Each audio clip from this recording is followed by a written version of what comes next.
Hello to Bob Walker in North Texas and John Lamberts Van Buren over in Europe, in Holland, the Netherlands. Marine Images, that must be Graham Sweeney saying good evening from Gale Stroon Yell, Scotland. Alistair Murray checking in from down under in Metung, outside of Melbourne, saying president of the Australian Sailing Federation. We just had a great Easter regatta, which, by the way, he won. Did he? Yep. Peter Taylor in New York. Steve Gruber. Can't wait to hear what JB has to say. Likewise, I'm sure Mary Jude Szymanski in Philly. Welcome to all the rest of you signing on from around the world for our show number 699. Hard to believe, Julia. Oh, it is. Fred Soward, looking forward to hearing John's insights, as is Joe Holtzman, who's up near John, not quite as far north. He's in sunny Estes, Colorado, at the top of the Rocky Mountains. Rick Bannerow checking in from wet Colorado. Connecticut, not Colorado. Connecticut. No, it's soon to be wetter. They're about to get dumped on. And Jody Shields says we can start now. He's here, Jody, down in Wanji, yes. Outside of Sydney in Australia. Gordon Smith.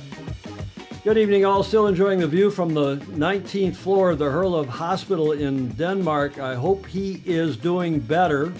Yeah. He had a bit of an accident. What, on his bike, did he say? I don't remember what he said, Julia. It was his legs, that's all I remember. My co-host, Commodore of the Beach Street Yacht Club, fellow St. Francis Yacht Club member, is John Bertrand. Julia Vedekint is here. We are, as usual, in Studio B here at the Beach Street Yacht Club. And John Sangmeister will be pleased to know that is the last time that we're playing this opening theme song, because in show number 700, we have a new surprise for you. We might even give you a sneak preview at the end of the show. At the end of our new intro. Welcome, everybody. I'm your host, Tom Eamon, as usual. Tom, Julia, and we're delighted to have JB back with us. He's standing patiently by in Bozeman, Montana. We'll get to him in a sec. It's John's third time on our show.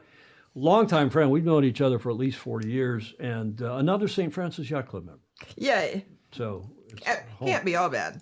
Can't be. Josh Toza checking in from Rhode Island. Steve Gruber in sunny Scarborough, and who else? Jody Shields, yeah, full baby shark.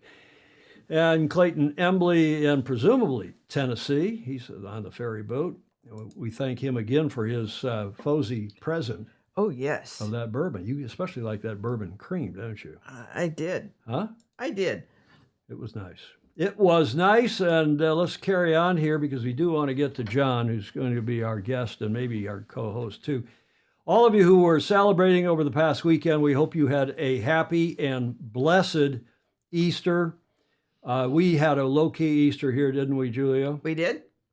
Had a nice Easter dinner of lamb. Yes. A rack of lamb, nicely prepared here, and we watched some sports events here. That image was sent in by, everybody liked this. I used that as my Easter, my text. I text around to friends on Easter and Thanksgiving and Christmas, and that was from Ted Ryman.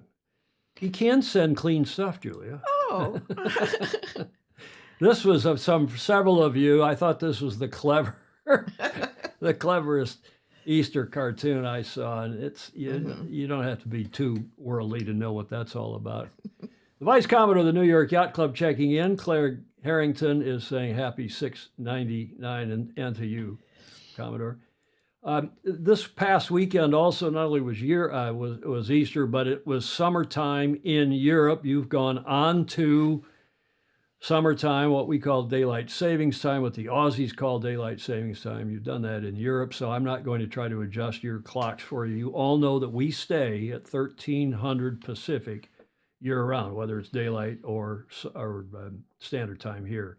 Next weekend, the Aussies and the Kiwis go off summertime, gives us a 5-hour delta to Auckland and more to Sydney. A 7-hour delta, is that right? That's a lot.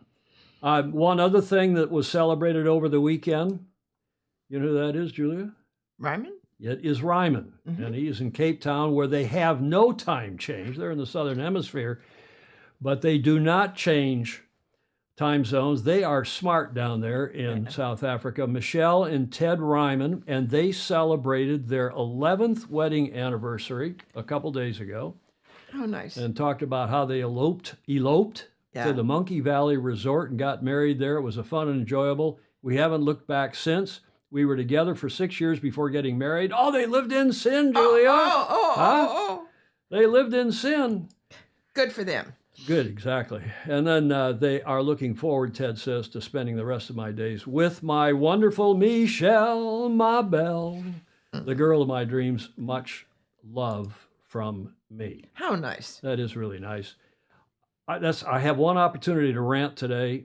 Maybe one or two more. But why do you laugh? Why do you laugh? Oh, I can hardly wait. Lock the clock. Enough of this daylight savings time changey, changey. Look at Bertrand. Oh, he wants to talk. He wants to comment. Hi, JB.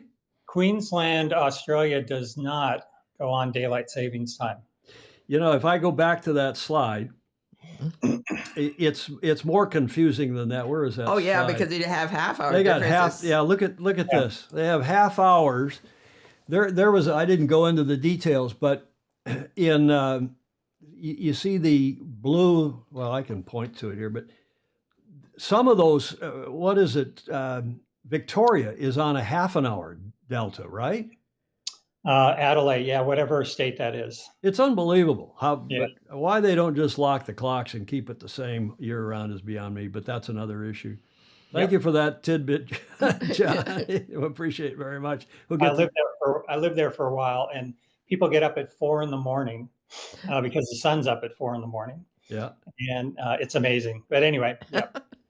Well, you know that I'm from Michigan, where we go on daylight time in Michigan. Michigan should be on the central time zone, and we therefore have double daylight time. It's daylight till 10:30 at night in Michigan. But I digress. Let's carry on here, Julia.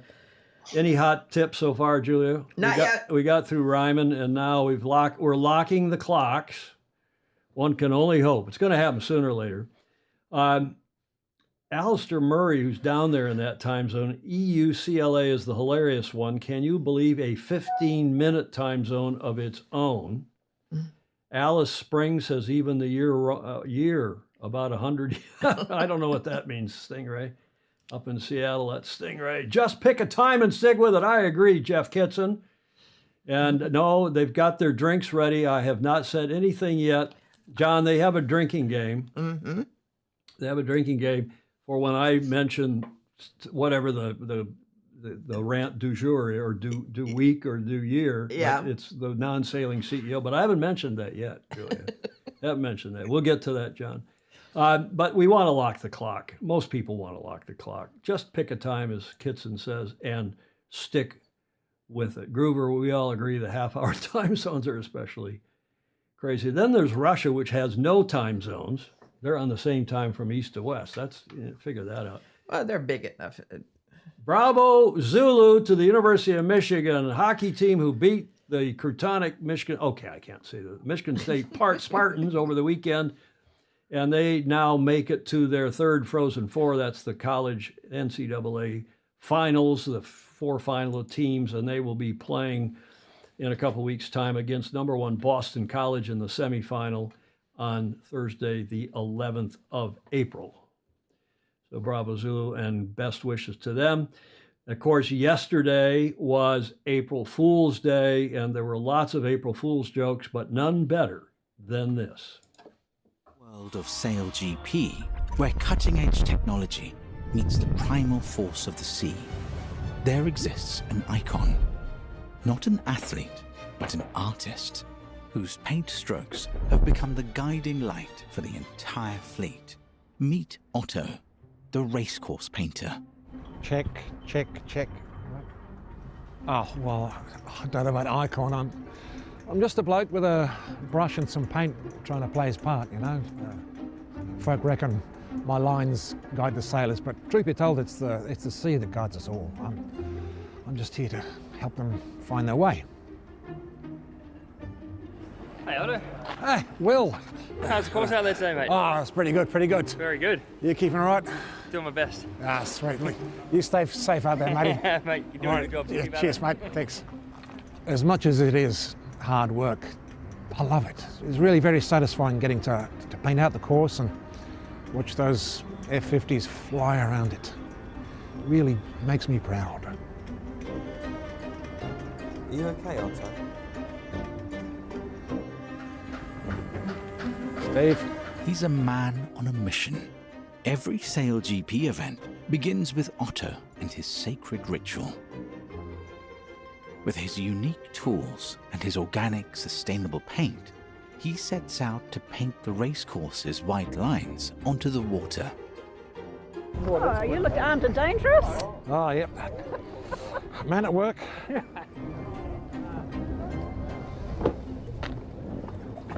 Out here, Otto becomes one with the sea.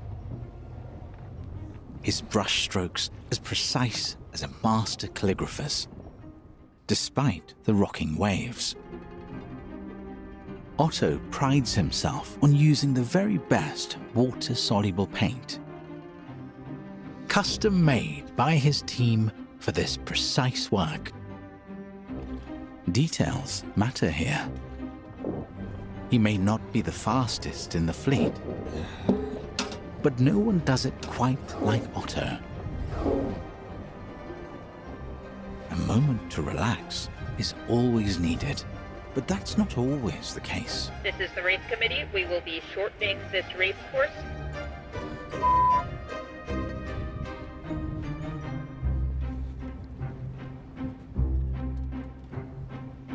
And what a weekend of racing. That was stadium racing at its absolute finest. That'll do it for us. We hope to see you next time.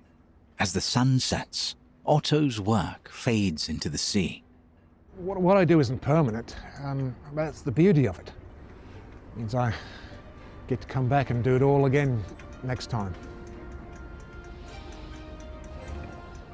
In the world of SailGP, he's the unsung hero, Bonjour. guiding the world's best on their course. One stroke at a time. I love that. I mean, you've got to admit that the production values, they must have been planning that for months. Yes. And then, JB, what'd you think of that? Yeah, that was really good. Huh? Yeah, very good. Very good. Clever, and the comments are rolling in here. Clayton Emily, thumbs up. Stingray's got 3 laughing faces. Otto, my new hero, Ryman says, reading from bottom to top, making Steve Gruber mad at me. Yeah, it sounds a little bit like that Rolex, the guy who voices the Rolex videos, but absolutely brilliantly crafted, Alistair Murray is saying, and bravo Zulu to SailGP for doing. Absolutely. Huh, Julia, what'd you Yeah. think? Huh?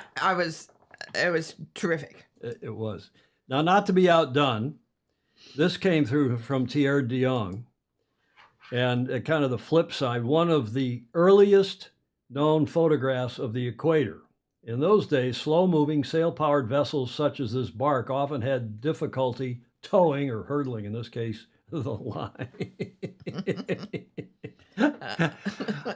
Thank you, Thierry de Jong, for that. Now, if those two weren't good enough, here is another one that I apparently took a lot of people off guard, caught a lot of people off guard, and this came from one of our Fosy.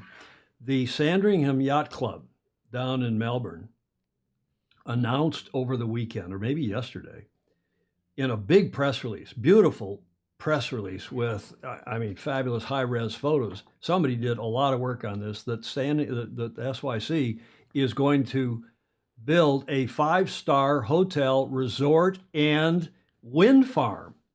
In a major tourism coup for Victoria and Bayside tourism, SYC, Sandringham Yacht Club, has signed an MOU, a Memorandum of Understanding, with the 5-star Beijing Hotel Group.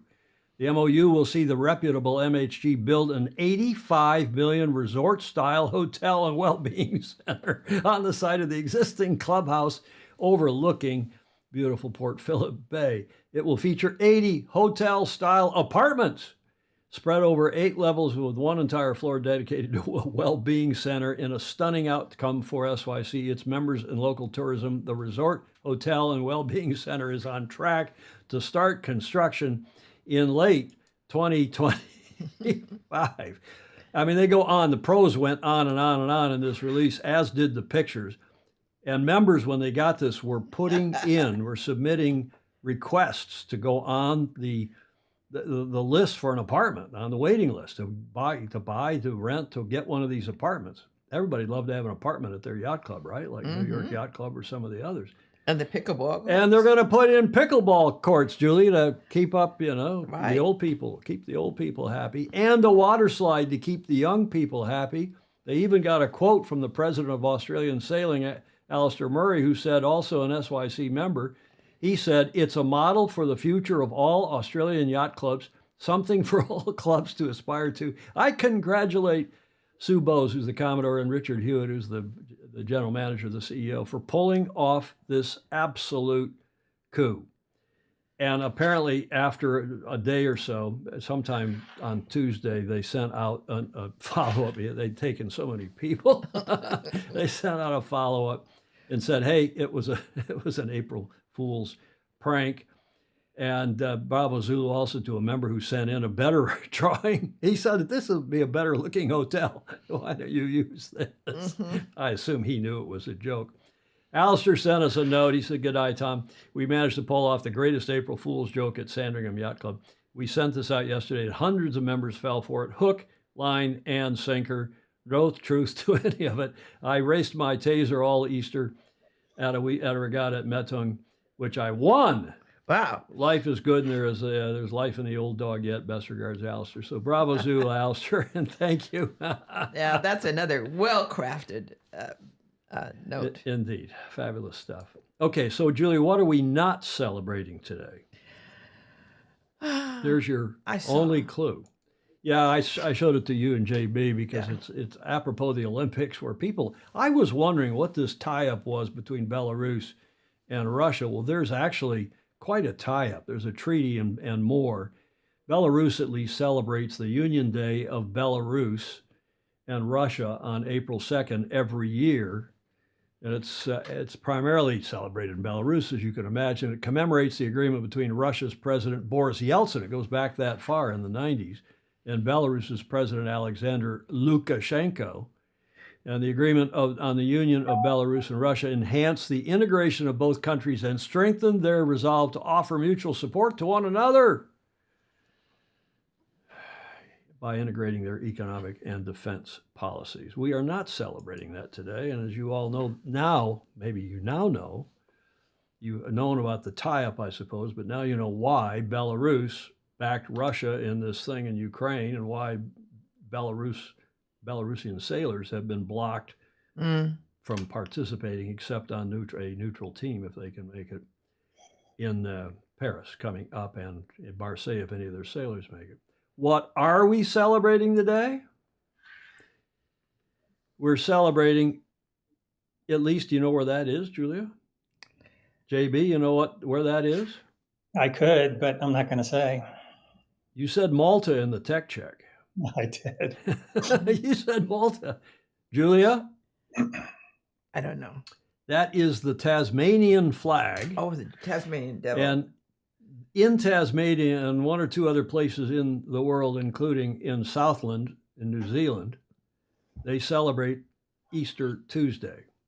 And they, most of the world did. I remember growing up, in fact, Julia, and celebrating Easter Tuesday. Really? Well, the Easter week, really. Yeah. Every day of the week. And, as you asked me the other day, I didn't go to a Catholic school. It was just a normal public school.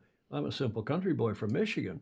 And we celebrated Easter week. I think spring vacation normally corresponds. Well, spring vacation is, And here in California, they don't even call it spring vacation. They call it ski week. Yeah. But they do celebrate Easter Tuesday formally in Tasmania and informally in Southland in New Zealand, and have been for a long time. And it makes a 5-day weekend out of Easter. You got Good Friday, Saturday, Sunday, Monday, Tuesday. So a nice 5-day weekend here in the early part of the year. Now you will ask, you non-Kiwis at least, where is Southland, New Zealand? And I had no idea. I had to look this up. It is a little province, and of course the provincial setup has gone away in New Zealand. Went away a long time ago, but that is that little tiny bit down there in Otago. It used to be part of Otago, then they went away. Now they're back part of Otago. The little bit in red is known as the Southland, or Southland Province, when they have provincial divisions in New Zealand. And now you know. Now we know. Sailing Illustrated also is celebrating, as we do every day of the year, those of you who support us via patreon.com. Become a patron, patreon.com/join/Sailing Illustrated. Julie, we are deeply appreciative for that support. That we are. Okay, we're into the show by 21 minutes. It's time to get to JB, John Bertrand. This is our John Bertrand, not to be confused with Aussie. JB, how much of your life have you been confused with Aussie John Bertrand in the sailing world? Yeah, well, since he won a bronze medal in Toronto, I think, or in Cork, in Canada, I was winning the Laser Worlds in Kiel, and it might have been Bob Fisher. Somebody wrote, he goes, "This John Bertrand is amazing. He should be in the America's Cup." So it goes all the way back that far. I would say half my Facebook friends think I'm the Australian. Mm-hmm. And, but I think I'm better liked in Australia than he is. I don't know. He's going up and down. It's an Australian thing. You obviously silver medal, and I guess I say obvious because we all know that here on the show, and probably a lot of people know. You silver medaled in the Finn class in '84. When did he win his bronze medal? He, the other 76 in Canada, 76 in '76. So in Kingston. So he was ahead of you by 2 quadrennial. Yeah. So we've had a lot of fun with it over the years, and yeah. Have you ever appeared together?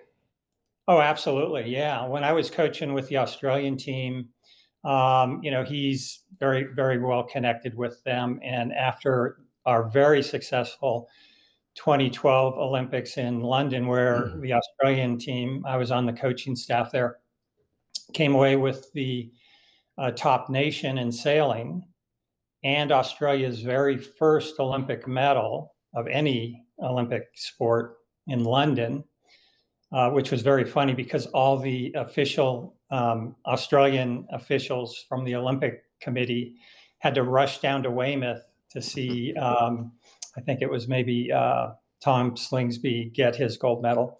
But yeah, we had a celebration afterwards. And so we're good friends. Rosin, his wife as well. So we have fun with it. And he's a great sport. He's been on the show. So now, and you've been on, this is your third time, Clark Chapin tells me. Yeah. The last time was pre-pandemic. That's a ways back. Right. Hard to believe. Yeah. JB, we go back 40 years to the America's Cup that maybe we want to talk about. In fact, actually to the Olympics, even before the America's Cup a little bit, the '84 Olympics, and maybe we catch up later in this segment on that. But since your '84 gold medal, you were with America too. You were our tactician. Right. In the '87 campaign in Perth and WA. By the way, WA, Western Australia, does not change time zones. A bunch of smart people out there in WA. Oh, good. And that's really where I got to know you well. I guess we knew each other obviously before that because of the Olympics, but not nearly as well as going through an America's Cup campaign. What have you done since, besides win, various other national, North American, world championships and coach? Yeah, so I came back after, I go back even further because I was on the 1980 team that we boycotted, and that was in Russia. And then from there, I went straight into the '83 America's Cup, American Trials on Courageous with John Coleus. And then after that, that transitioned into America 2, which was the New York Yacht Club America's Cup, the '87 Cup for down there in Perth, Australia. And then after that, I went into pro sailing. Had a great time doing that.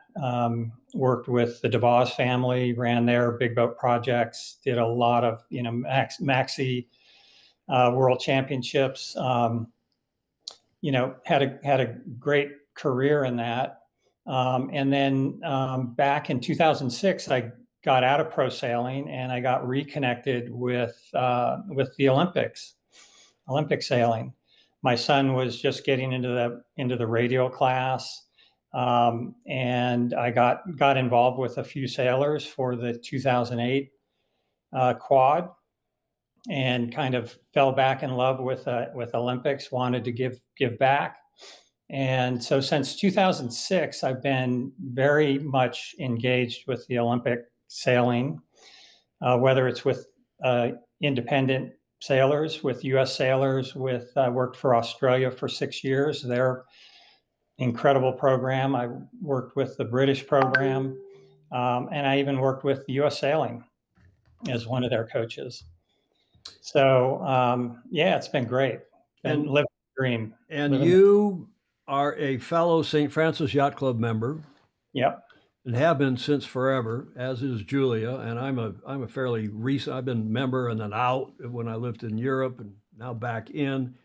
And we were just trying to think, Julia, when the last time was we had 3 St. Francis members on the show. I don't know. I guess we once or twice in the past. But what are you up to now, John? And why are you in Bozeman, Montana?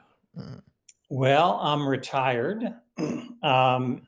And my lady friend and I decided to move to Montana. Her daughters one of her daughters went to college here. She fell in love with it. I don't really have my lifestyle over the last 18, 20 years. I don't really have any roots anywhere. So we moved last June to Montana, to Bozeman. Absolutely loving it. Actually found they do have a sailing culture here, but it's more ice boating than soft water sailing. And just loving it. It's beautiful. It's just great. I understand it is the fastest growing city of its size. How many people in Bozeman?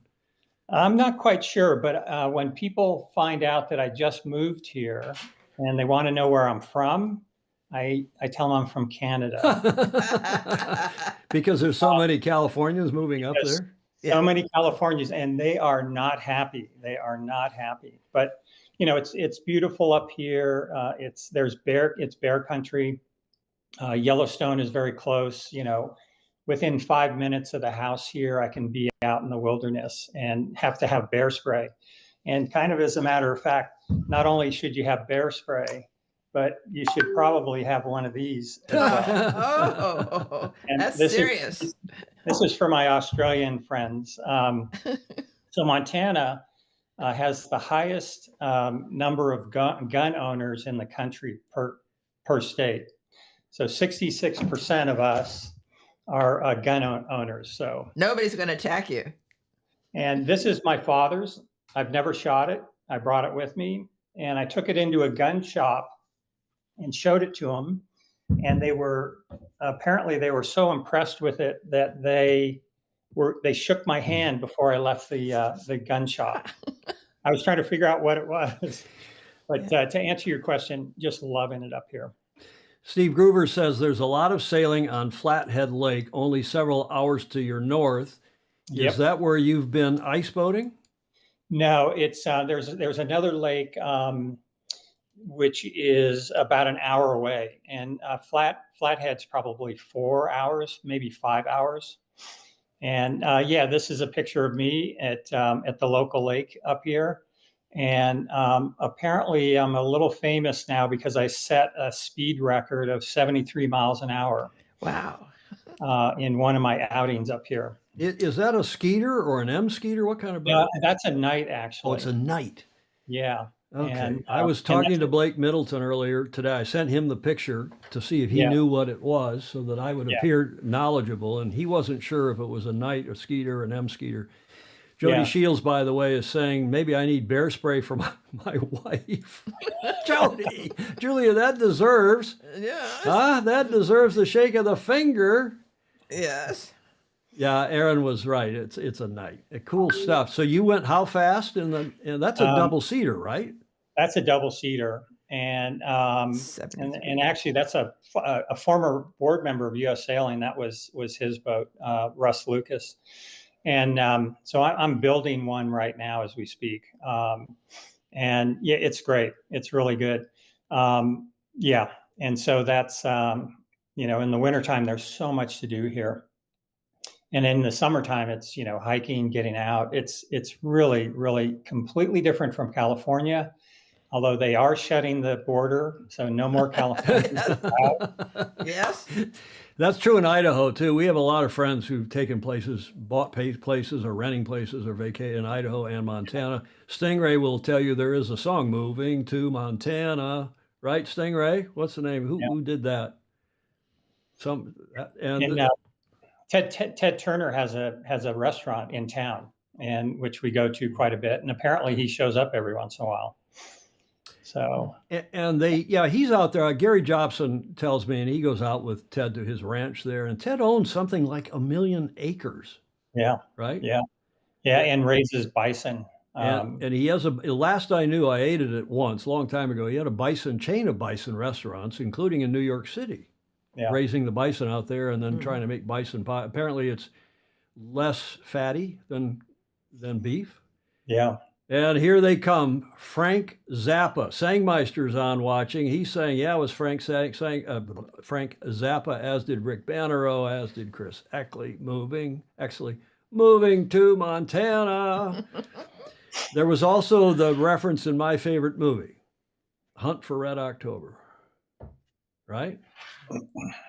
He wanted a recreational vehicle. The guy that ended up who was the cool guy, was Sean Connery's XO executive officer on the sub. And as they were defecting, he said, I think I'll get a recreational vehicle. And can I have multiple wives and live in Montana? Did I have that right? Do I have that movie reference right? The Fosy will correct me if not. JB, let's get to the serious part of this. Because everybody wants to know about your vision for the future. Right. You've done a white paper that's been around for a while, but I know you've tweaked it, tuned it up, given the current controversy at U.S. Sailing. Yeah. And you, unlike most everybody else in the country, are rather supportive of U.S. Sailing for what they've been up to. Tell us, if you would please, about your white paper. Yeah. So this is actually a new white paper. So there was an original white paper in 2020 that was the genesis of Project Pinnacle. And I put together a task force of international experts, which I think, Tom, you've had a look at. I don't really want to expose who they were. And we wrote a white paper and, how to fix a broken system, basically. And the upshot of it was you need an outside group to review the problems with the program, and then our approach was you need to take it to the donors, to the people that are going to fund this program, take it to U.S. Sailing, and get on with it. And so Paul was in a position to be able to take that vision forward. And Paul meaning Paul Kayart. Paul Kayart. And so that was what Project Pinnacle was. I worked with the McKinsey guys for 7 months, providing a lot of information. They would send me drafts before they presented it. And this is Project Pinnacle right here. And, it's a pretty wide-reaching document, but it was the opportunity to really put together a program at the level of the Australian program or the British program. And so kind of going into it, with high expectations that now we could probably solve the problems that we've had in the past and build a legacy for the sailors that really deserve, a program at the highest level. What about let's do a quick comparison of these other programs, U.S. Sailing Team's history since you won a medal in '84 compared to the U.S. Ski Team, the Brits, and the Aussie Sailing Team. Yeah. So, the U.S. is on the left there, and you can see, the Australians, Team GBR, and the one that's on the right is the U.S. ski team. And so the U.S. ski team kind of went through the same challenges that we're facing, now and in the past. And they were able to turn the corner and create what is now known as the best skiing program in the world. And in the latest white paper that was written, that I just published a month ago or so, it highlights how they did it. And it takes great leadership, and it has to have a winning culture, and it has to have a really supportive culture. And money. But money, everyone in the latest piece that I put out a couple days ago, everyone thinks it's all about funding, and it's not all about funding. You look at a team like New Zealand, who has less budget than we do, and in Rio they were 2 or 3 points in one class away from being the top nation, winning the most medals. So I address that, but I'd like to get into a couple things. First off, I've always spoken truth to power, and Tom, you're a really good example of that back in the 80s. I've been very critical of U.S. sailing over the years. I was involved in a lawsuit with Doug Smith supporting one of our sailors. It was pretty costly to U.S. sailing, but I was on the right side. I've been highly critical of the Olympic programs. But now you kind of, you pointed out, well, why am I now supporting U.S. sailing? And, maybe if we can rip the Band-Aid off in this session, and I can explain why I'm doing that.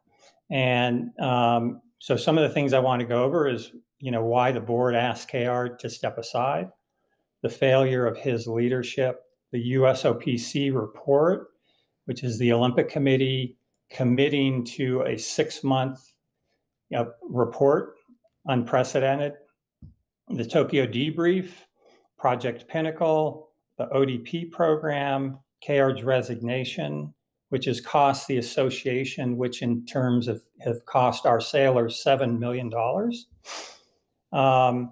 and new U.S. Sailing's new professional business plan, and then the hiring of Marcus. So there's a lot to cover, but I'd like to start it by asking you, Tom, should U.S. Sailing not sue America One and KR for, what's gone on? Let's back it up, JB, one notch before. Let's just talk about for a moment, to bring all of us up to speed, what's happened to the U.S. since specifically. We know how the ski team, we know Team GBR has been huge, Australian sailing team and one or two others, France, Spain, Germany even. Yeah. But let's talk about what's been going on with the U.S. sailing team since '84. What is your perspective, JB, on what's happened here in the U.S. over the last, better part of 40 years? Yeah, so I just published a piece on that, and it really goes back to 80. It goes back to, to 08, to the 08 to 2012 quad. Up to that point, we have been so successful as a country in the early days, primarily because of keel boats in a lot of sense. And, and plus the fact that the international countries were really not committing or getting up to speed on sailing. So, all the way through 92, we were ruling the roost. And then, after that, other countries started to catch up, the British, the Australians, but we were still producing, and it was based on the strength of the U.S. sailors and their determination. And in reality, if you look through the whole history, even up to today, it's really been on the shoulders of our individual sailors and their programs, their yacht clubs, their supporters. But it really changed after 2008. And all of a sudden, management the director decided, well, we want to be, the British sailing team or Australia. And so we're going to have this culture, and so there's so many parallels between that and between K-Art's program. And so it was I call it a forced culture. And all of a sudden it was more about the sailors making him and his program look good so that he can go out and raise money, as opposed to being focused on, we have individual teams, they have individual needs. And if you want, and I wrote a blog 2 years before London, highlighting we have a problem here. And after London, when there were no medals, everyone's going, oh, this is a huge surprise. And for many of us, Morgan Reeser, myself, others that were watching this thing, we weren't surprised. And there were some specific things, examples about 2012, because I looked up articles getting ready for this show today, and there was no answers. Nobody had any answers. But what happened was, a few things that impacted that was, one, they hired a head coach and an Olympic development, an ODP coach, who was Zach Raley's Finn coach. So they had one guy covering 3 roles, and Zach had just won a silver medal. Okay. So that was one issue. Zach should have had his coach full time, and they should have had other people managing these other things. In the months leading up to the London Olympics, they had a team camp at the Olympic Committee up in Colorado, and they brought in the Navy SEALs or some military group. Middle of the night, they get everyone up. They put them in this pond. They're carrying logs and all this stuff. And it's like Anna Tunnicliffe refused to do it. Why get injured months before the Olympics? Mm. And she was probably the fittest person on the team. Yeah. And so, but this is an example of where the team was doing things that to make them feel or look better. The other thing they did is Anna Tunnicliffe was promoted to do this nude, ESPN nude issue, nude Olympians.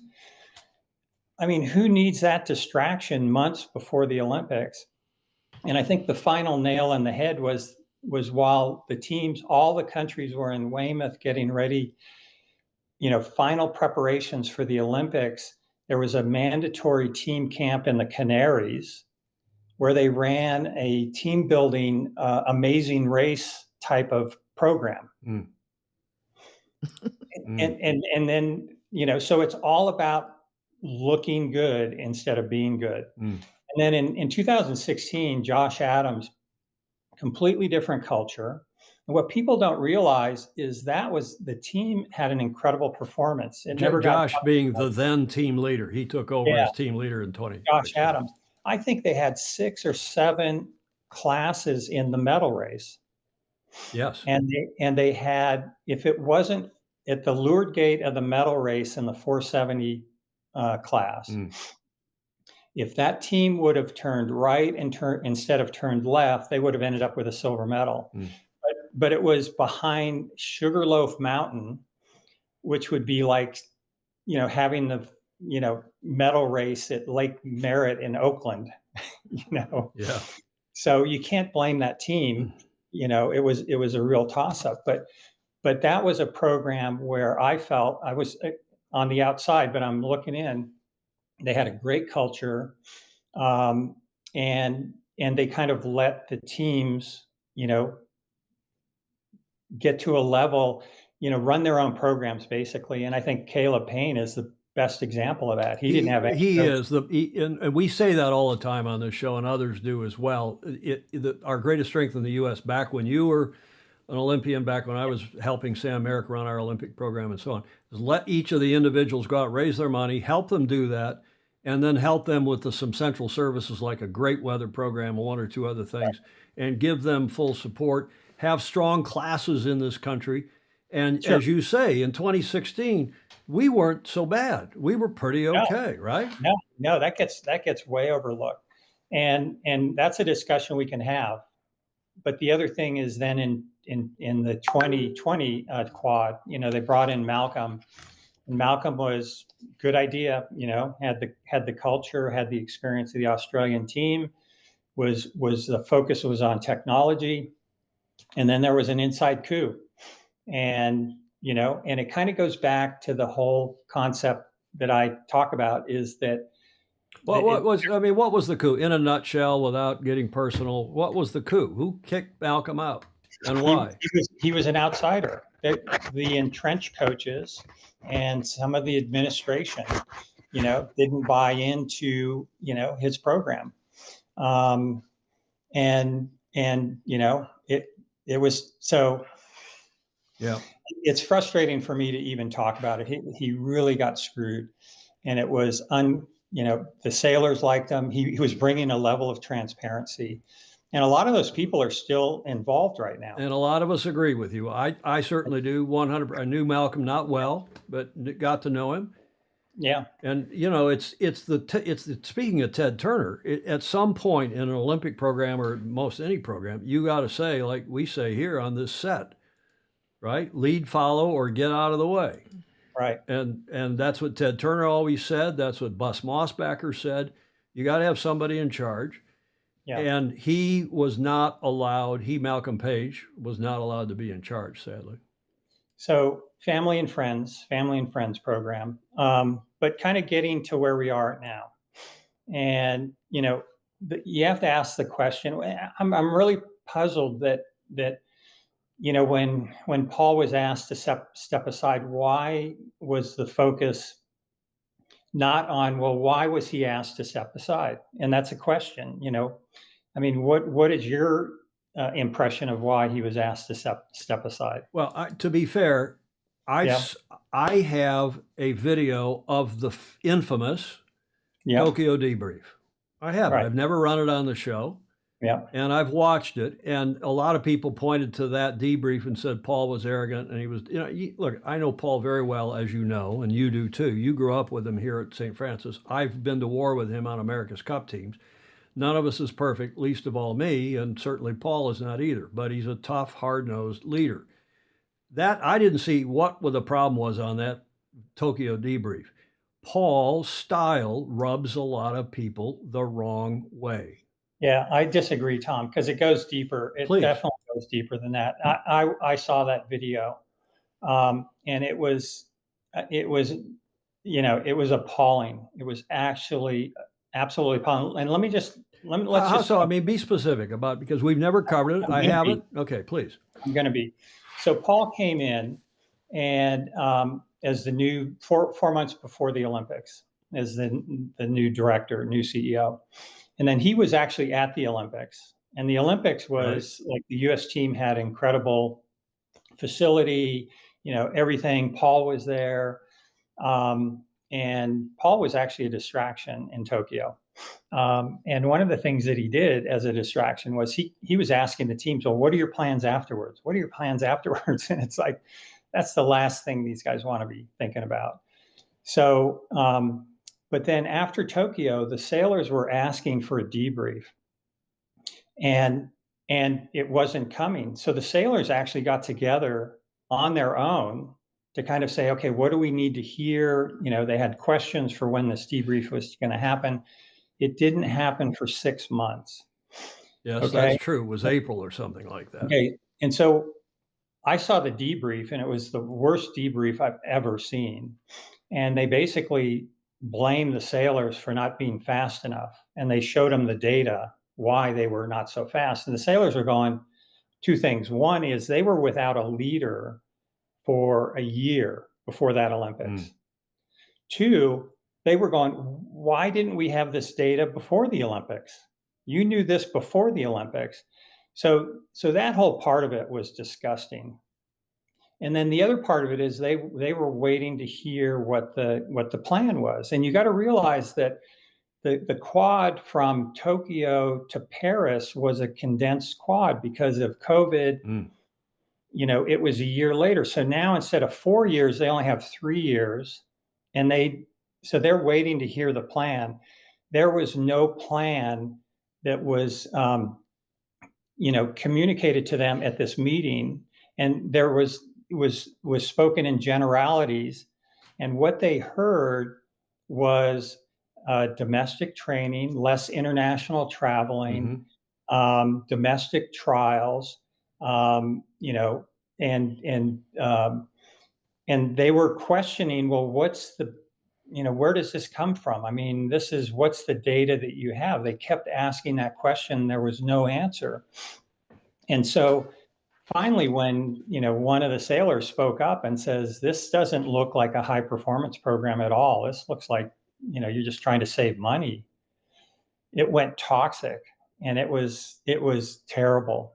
It was absolutely terrible. I got a phone call from a woman after that meeting that said, I will not be a part of this program.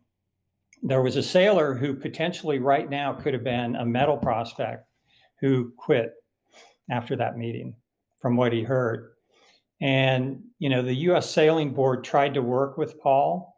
And, even before the meeting, they were getting complaints about Paul not communicating. And at the meeting, all Paul could say was, do you know how much money I've raised? And this is a group of sailors, experienced sailors, who have already gone through 2 other, maybe even 3 other failed directors up to this point. So these people are intelligent. And so over the period of time that Paul was there, they were trying to make this thing work. The U.S. Sailing Board was trying to make it work. And if you want to go through it, it's basically right here. It's like throughout his tenure as executive director, they received complaints and negative feedback about his performance, conduct, including from the athletes who cited poor management, lack of communication, lack of clarity. All right. They got from the USOPC, they raised concerns about his ability to develop sailors and the failure to understand and respect the role and the voice of sailors. And the issue there was the USOPC now requires 1/3 of the board, the U.S. Sailing Board, not just sailing, but all Olympic sports, to have athlete representatives. And then the final one was from staff who cited conflicts with care, and 3 women left the program. And, the other thing that I'll just mention, and I don't want, it's too bad that this sounds personal, but he made it personal when he left the program. Nothing in this was accomplished except for raising money. There were 7 core components of this program, and nothing got, so women was one of the cornerstones of the program. Getting more women into the program. With the Olympic program, sailing program, 50% of the sailors have to be female. That didn't happen. It was a toxic male culture. Upscale coaching.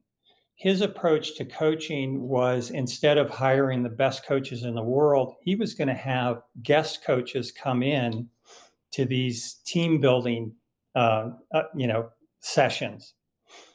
And the sailors are like, well, that's great, but when we, what about our team coaches? Most of the sailors on the team had private coaches. So there was no team coaches per se.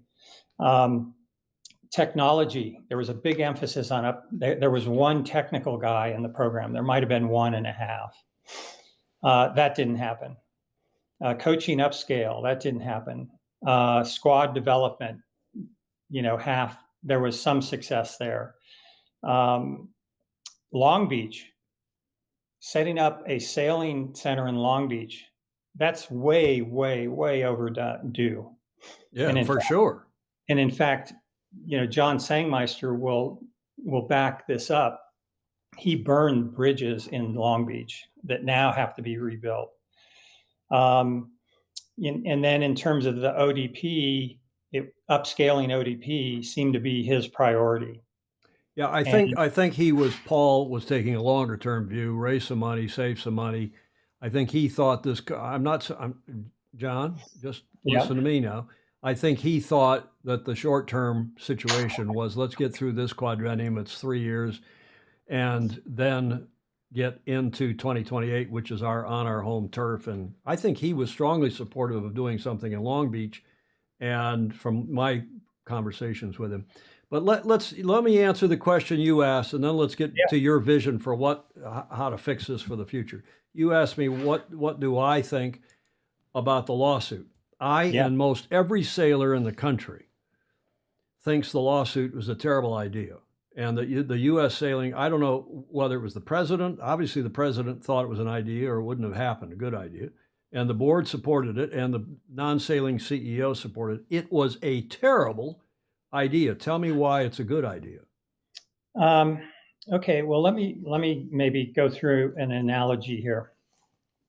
So let's say you're a small university, and a business university, and you want to hire a high-profile CEO to run the university, and so you go and find somebody to come in and run it.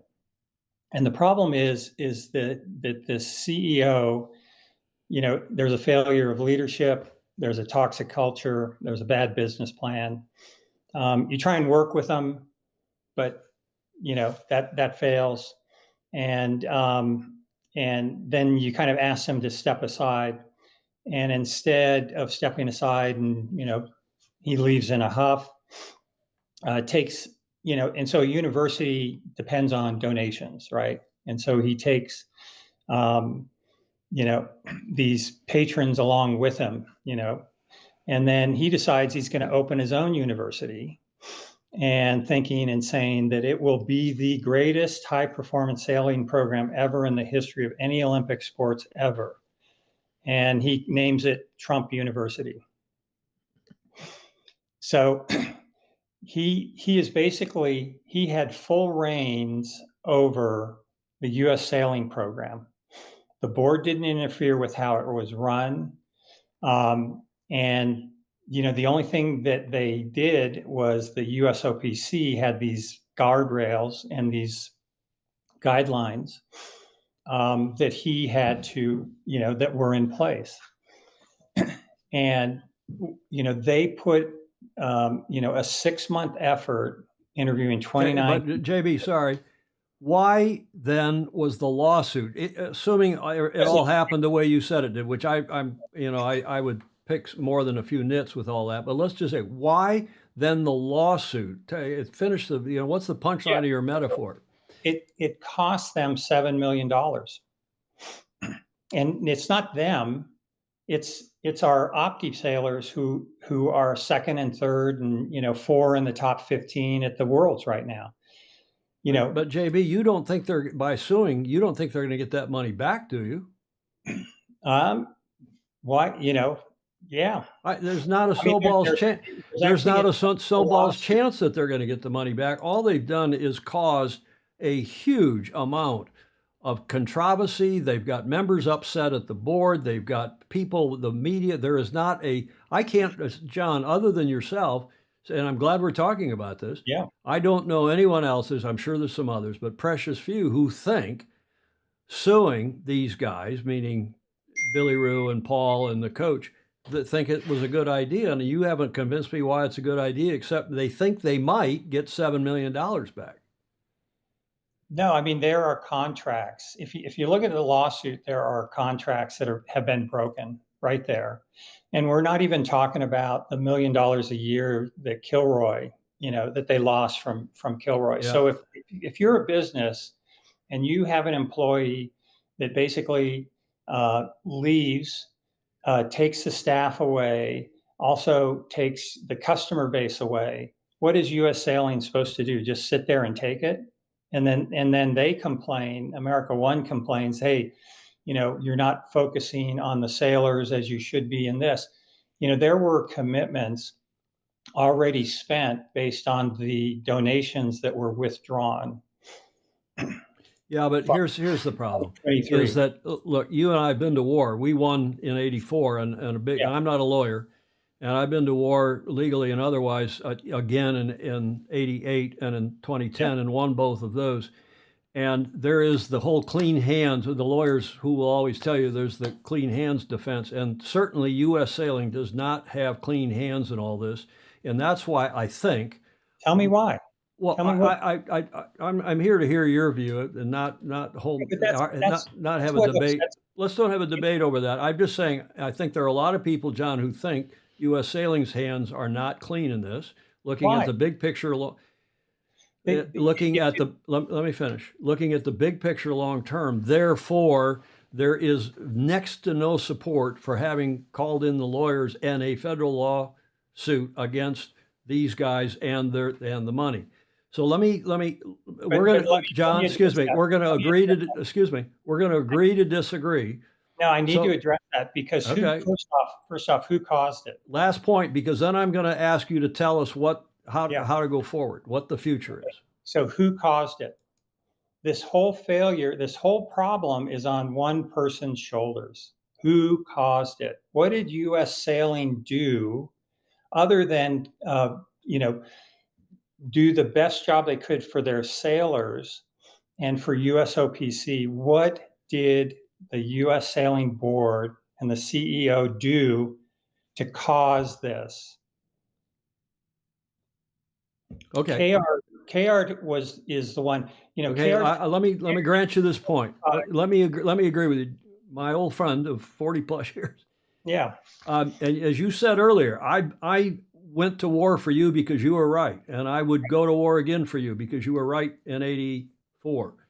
Yeah. And I was staring down a federal judge. You were there. We were in Colorado Springs. I'm there on behalf of U.S. Sailing, telling USOC, I am not going to certify Russ Silvestri, our mutual St. Francis Yacht Club friend, because he didn't win the trials. JB won the trials. And they said, well, we're going to hold you in contempt of court. And you and your brother and your brother's law partners left the room. And I'm sitting there holding the proverbial bag. And I'm glad I did, because we ultimately got you certified and you went and won a silver medal. But let me just say it's all KR's fault, not USA. Let me just agree with you on that point for a moment, okay? I don't agree, but let me just agree with you for the sake of argument. I want to hear why you don't, but go on. Well, we'll take that offline because we're already an hour into this show, and maybe we'll do another show. But tell me why then. I'm still, even if U.S. Sailing was completely right, which they're not. I'm sorry, I disagree, and I could I could go chapter and verse. But let's assume they are. Why then do you think that the lawsuit is a good idea for the sailors, for those that may make it to Marseille? Right. Why is this law? Because nobody else other than you, as far as I can tell, I'm sure there's a couple others. Why do you think that's a good idea? Because they're in direct competition with U.S. Sailing. They are making sure, they're trying to make sure that U.S. Sailing cannot run an Olympic program.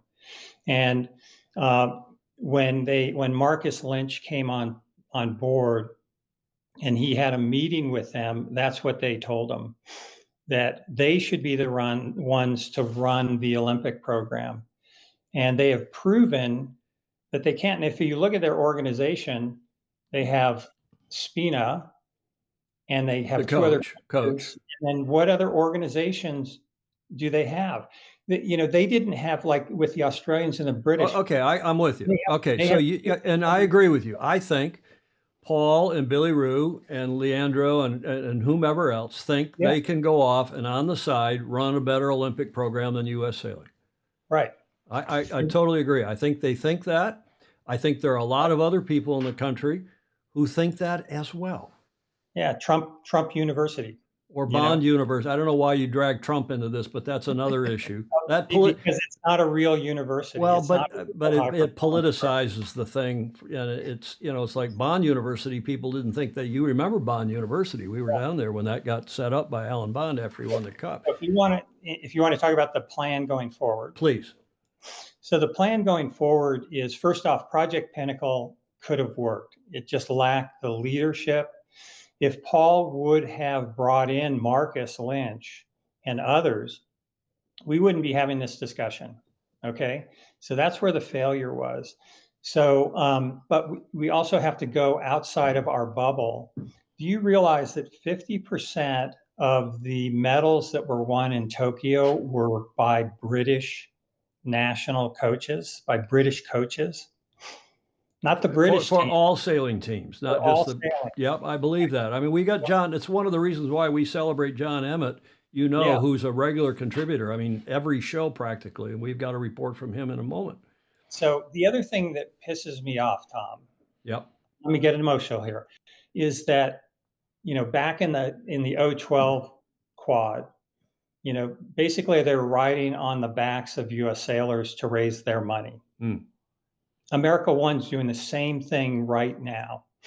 They are, and so they're giving money left and right, and they're promoting that, and they are riding on the backs of those sailors because America One has to raise money to keep their program going, and it really rubs me wrong to see that happening. So what benefit has this been to U.S. sailors long term? And that's why I'm fully supporting of what U.S. Sailing is doing. They have to address this situation where they have someone out there that is competing against them and making sure they cannot be successful.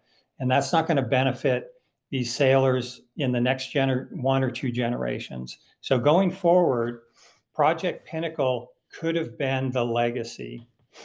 And so what we have to do now is we have to learn from what has just transpired. Mm-hmm. We have to talk to people like I did on the original task force, experts outside of the bubble. Mm-hmm. It's not that difficult. And we have to be willing to have a professional organization and hire the best possible people we can. And it's going to take some real leadership to do that. And we, in the US, we have a winning culture. We have a winning culture. We can do it. There's no reason that we can't. And we just got to break out of the bubble. And I've got to give the current board and the current CEO credit for doing that by hiring Marcus. Okay, so just to review. So I've got this clear. I want to be sure we've got this right. You think that America One Racing is trying to set up an outside organization. They're doing fundraising to keep themselves alive. And you think U.S. Sailing should have central control of this and really a monopoly on running the Olympic program. That may be politicizing the word, so I won't use the word monopoly, but they have to be large and in charge, and they have to decide on behalf of U.S. sailors how the Olympic program goes forward, left, right, center, red, white, or blue. If you want to build a legacy, that's in essence, that's correct. They're the national governing body, so they're the only ones that can. And so there's a position for America One. There's a role for Oak Cliff, for Windmark, for the New York Sailing Foundation. There's the one benefit of all of this is it has ignited the passion within this country to get it right. So let's get it right. There's one organization that is standing in the way of that. Okay, and moving forward, the way to get it right is for U.S. Sailing to appoint a commission. Yep. Not unlike and I've seen the names, and you asked me not to name who they are, but you've had this group in place for some years. But whether it's that group or something else, a group of people, you see, and I agree with you that I would have gone to I've told you this, and I've told the clubs this. I'd have gone to New York Yacht Club, San Diego Yacht Club, St. Francis Yacht Club, 1 or 2 or 3 others, and said, you guys go into a room. Nope. You want to go to an expert panel, but it's the clubs that have the money and the big picture long-term expertise. I'd have those clubs.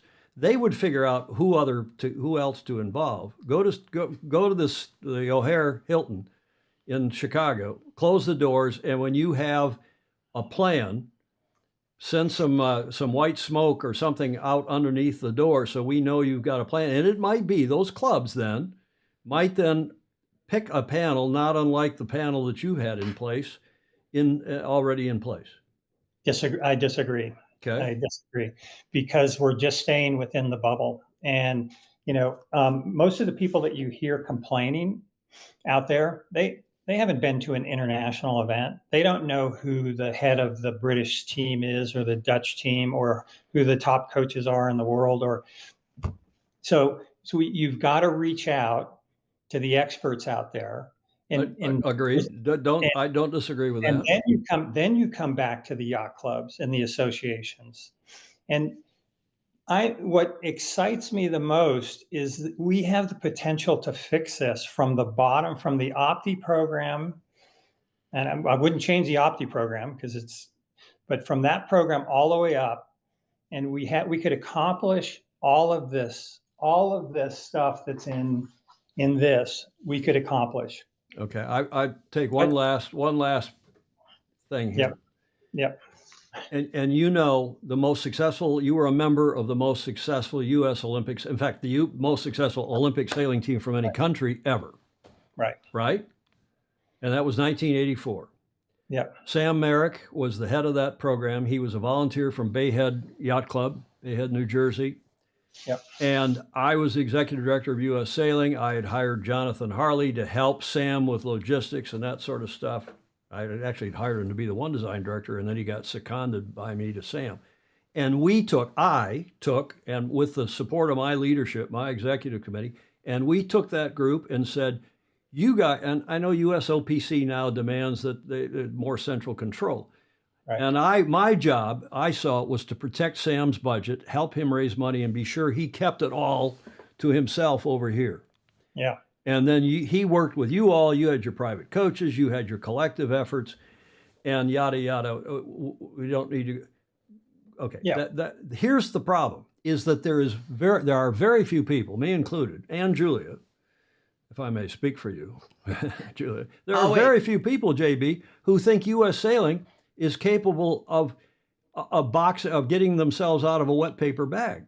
When it comes to yacht racing, when it comes to community sailing, when it comes to some other stuff, yeah, okay. But look at the mess that's going on in the offshore world with IRC, ORC, and some of the other rating rules. Look at the mess that the Olympic program has been in since, tell me when? Yeah. 2012? Yeah, the 2012 quad. Okay, so U.S. Sailing, in my opinion, I'm not blaming the people on the board per se. Right. But it's the way the organization has evolved away from being an organization of racing sailors to now being an organization of community sailing coaches, trainers, and it's no longer a racing organization. If you were to tell me U.S. Sailing was a top-notch racing organization, let's have them also run the Olympic program, I'd agree with you completely. No, you definitely need a separate organization like the Olympic Sailing Committee. Correct.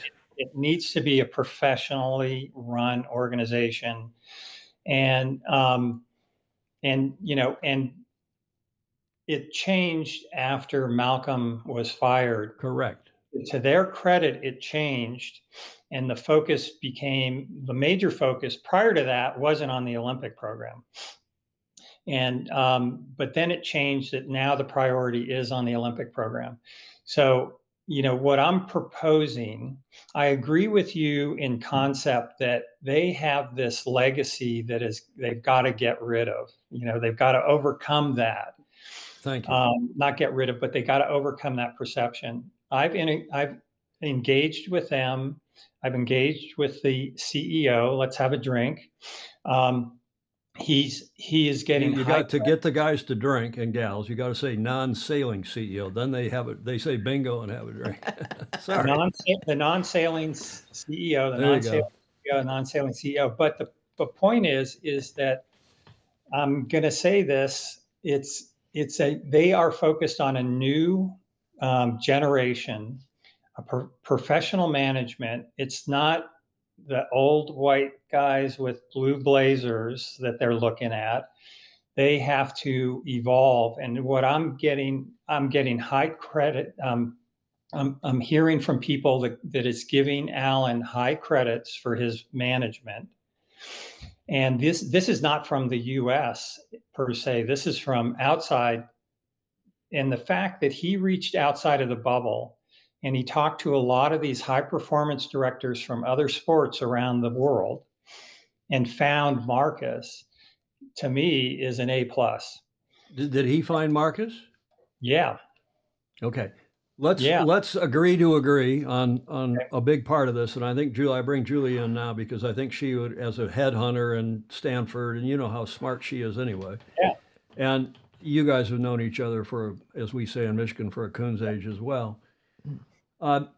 We agree that U.S. sailing should there should be calved off in the iceberg sense. There should be a group like Sam Merrick's group was. You call it professional, I call it expert, and it'll be more professional than Sam Merrick's group was. But that kind of a group has to go off and run Olympic sailing in this country going forward, and then it needs to for sure reach outside to experts, not like you benefited so much. Who was the guy who was the ski guy who ended up being your personal coach? What was his name? Yeah, Bill Monty. Bill Monty. That's Bill Monty. But let me just finish that. So I think we agree on that.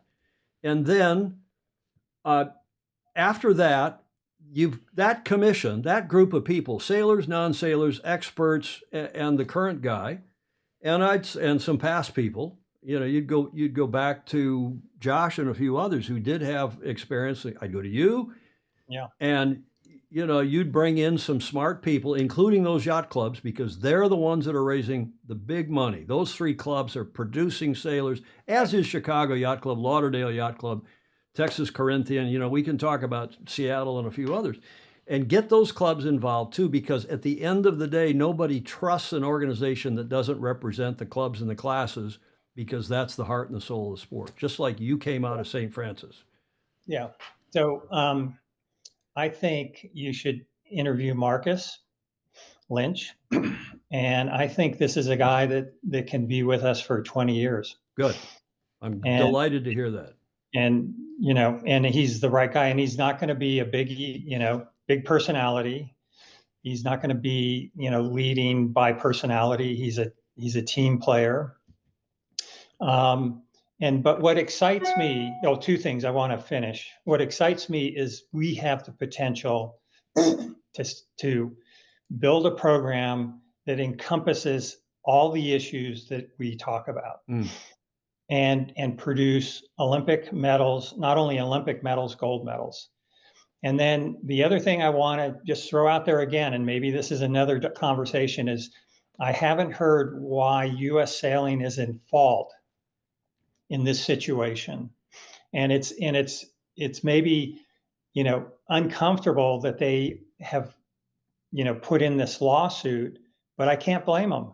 If you have an organization that is trying to put you out of business, and it's not you as U.S. Sailing and the board, I see it as the sailors are getting screwed over, and they are doing it to protect the sailors now and in the future. Okay, that's where we disagree strongly.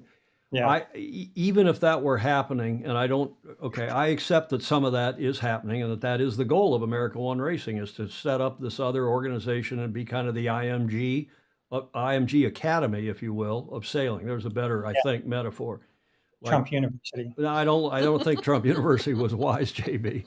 Look at the comments afterwards. How long did Trump University last? Well, anyway, it may be true, but it politicizes it. It's like, if you were to bring Biden into this, or even forget about that. So let's agree to disagree on that point. But U.S. sailing, I've always supported them as an organization. They will be in charge. They're the designee of USOPC as the NGB, yada, yada. But we've got to get beyond the current contretemps. Is that the right word, Julia? We got to get beyond the current controversy, the current, dare I say it, the S fight, which is, as you know, is a technical term from the America's Cup. We've got to get beyond the current shit fight.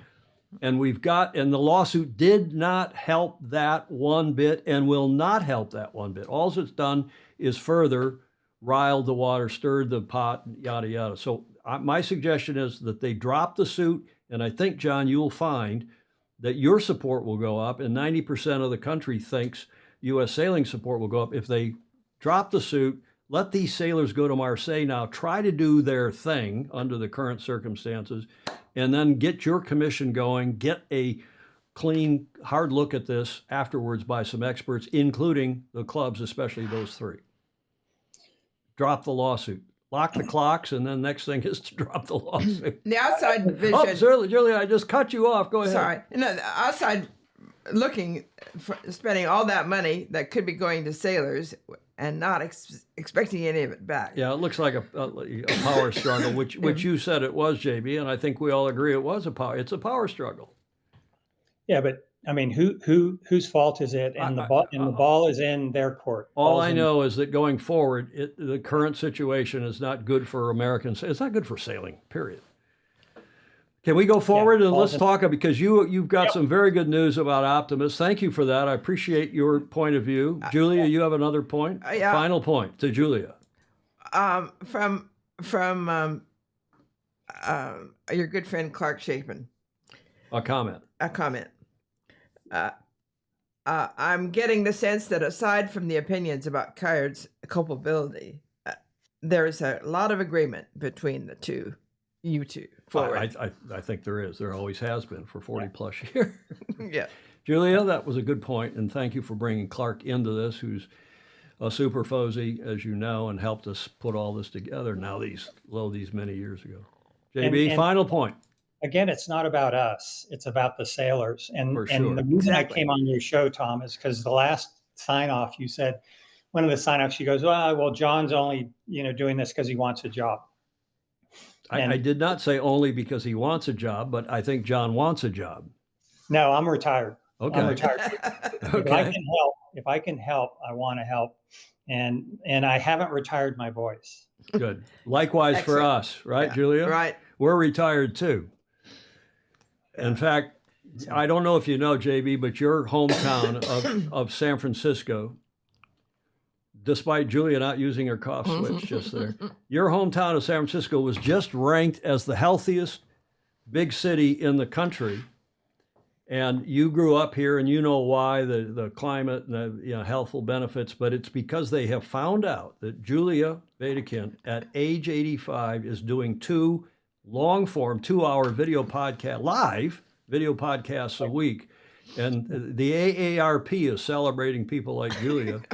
And you and I, I'm 70, you're closing in on 70. Yeah, youngsters, both of you. Got lots of it. Clark Chapin, I'm going to give him the final comment. I think that the solution might not be to drop the lawsuit, but to reach a solution that separates America One Racing and the other parties, generates the needed new structure, and then gets the support that the Team U.S. sailors need. Yeah, Clark, I agree, but dropping the lawsuit has got to happen as part of that. And you trying to use that, because I'll tell you what, I would not want to be U.S. sailing, pissing away all this legal money and risking some serious, their PR damage has been huge. So Lake Middleton is a huge fan of yours, Julia. Okay, JB, let's move on to this slide, the Optimist World Championship results, because there's a lot of good news in this big picture, long-term looking forward. Yeah, well, this was from the 2023 Opti Worlds in Spain. And, you see number 2 and number 3, so silver and bronze. And number 2 was 4 points out of gold of winning. And, in the white paper, I point out Hannah Mills, who was the women's Opti World Champion at age 15. Who is now the most decorated woman Olympian with, I think she's got 2 gold and a silver. Correct me if I'm wrong. I think I probably am. But she was an Opti World Champion at age 15. And 6 years later, she was winning a silver medal. And is arguably the best female sailor, one of the best, maybe the best sailor in the world. I mean, she's gone from strength to strength. She's had a kid now, and she's still carrying on. And how about the Nations Cup results? Yeah, I mean, and on top of that, but that should be our vision. That's our vision going forward. So every decision we make should be focused on this group. And that doesn't mean that these sailors are going to be our next gold medalists. There's sailors that are probably finished in the 50s or 100s that are just waiting to kind of have that that moment where all of a sudden a light switch goes on. Totally agree, as I know does Julia, right? I mean, we just look at the results, and I know Kayard feels the same way. I've talked to him about it. I haven't had him on the show since this whole stuff happened. Right. But as Josh Tozos... We got to keep that in focus, and we got to ask, well, why is this happening now? We should be focused on those kids in the future. Totally agree. Josh Tozo, I think everybody agrees. Tozo is saying USOD, meaning Olympic Dinghy Association, U.S. Optimist Dinghy Association, does an amazing job with their development team, high-level coaching and promoting the youth Opti sailors representing the USA. Steve Atkins, past Commodore of the, what's the name of his club, Julia, in Connecticut. Excellent eye-opening interview to hear JB's viewpoints, especially on Pinnacle's. Sorry. Julia! On Pinnacle's failures and lightly mentioned female athlete departments. John, let's get your view on some cool stuff that's going on right now as we speak that we're all going to agree on, I think, and that is the regatta that's going on, the Olympic classes regatta, the Trofeo Princesa Sofia regatta in Palma. And they had, today is day 2, and I haven't seen results. John Emmett probably has them, maybe you do, JB. But they had as one of our favorite sailors called it, a nuclear day yesterday. They had big seas, big breeze, big seas outside in Palma. This is in Mallorca. And a fabulous event going on there. It's the last, well, they got a year after this, but one of the last 2 big events leading up to the Olympics themselves. And Daniela Moros here from our home club from St. Francis called them nuclear conditions yesterday on opening day of the World Cup Series in Palma. And she scored 2 bullets. And here is the video from yesterday.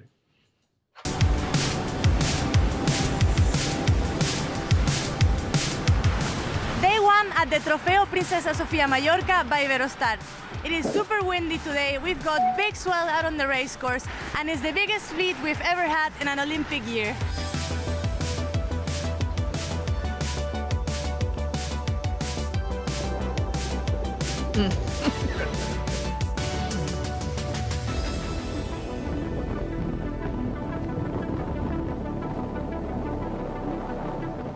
The conditions were great. We had windy, over 20 knots constant, quite good wave to surf, so we enjoyed it a lot. Yeah, today the conditions outside were like really big waves, I would say up to like 3.5 meters, and like average 20 knots, like really strong wind, gusty, really challenging. It was the first day and the conditions were quite fun. There's a big breeze and big waves, so it made for some big surfs on the downwind. Perfect conditions for the 470 right on the top range, and yeah, of course we enjoyed a lot. It's hard, big waves, and obviously some loose moments, but we like those conditions.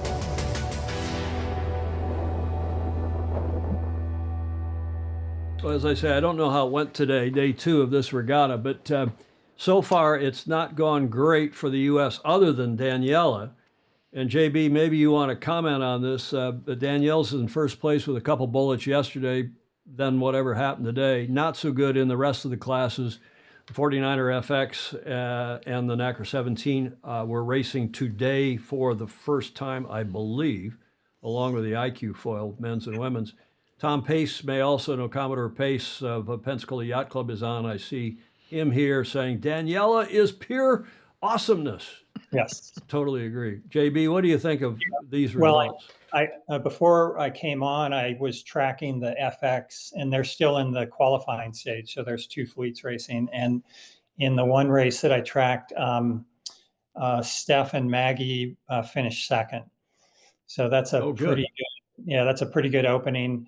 And Daniela, I think she's probably won this event before in Palma. But there's one other sailor that in the past has won. Not too many U.S. sailors have ever won gold medal at Palma in the recent history. And I just have to do a shout out to Chris Barnard, who in 2019 won the gold medal in the very competitive ILC 7 or the laser class. and I happened to have the honor of coaching him at that regatta. Oh, great. Congratulations. Yeah. Yeah, Walter Spivak is saying Erica was 2 and 5 today in the Ilka 6. I think our sailors like a lot of breeze, particularly Daniela, who grew up here in the San Francisco Bay Area, right? Yeah. JB, we mentioned, then we'll let you go, but the USOPC today, U.S. Sailing announced that our National Olympic Committee, USO, when the P is Paralympic Committee, grants significant additional financial support to U.S. Olympic sailing team for the Paris 2024 performance. Now, this sounds like a lot of money. They say has been granted a significant additional funding to U.S. Olympic sailing team. And I don't want to go down the rabbit hole on this, but I know, as you do, that U.S. OPC at this stage grants additional money to all, not necessarily all, but most of the other national governing bodies, depending upon how they are and where they are. Do you have any idea how much money is involved in this grant? I may, but what I also might mention is the USOPC also grants money to our sailors once they qualify. And a couple things to keep in mind here is that we still have some classes that need to qualify. So I think that the men's class, and they qualify at the next event in years. And in this regatta, Palma typically is one of the hardest regattas of the year to actually do well. But this being an Olympic year, everyone is focused on it. It's really important to do well at this regatta. And I just happen to know that at this regatta, the U.S. Sailing is supporting the team there. They've got 10 coaches. Other U.S. sailors, there's a couple private coaches, and America One has a couple coaches there as well. But the next regatta in years, which is probably only a handful of weeks away, is going to be the last event, qualifying event for teams to qualify their class. And a number of sailors, I think, have passed on Palma in years right now, training. Focusing on a year. Yeah, I think Daniela herself has not yet qualified. No, she's qualified. Is she? Is the country qualified? Yeah. Okay. She got third, I think, at the Worlds. And yeah, she's definitely qualified. Okay, because I see that she's they call her the nominee. Maybe have they had their trials here in the U.S.? Yeah. Okay, that's a detail we'll find out for Friday's show.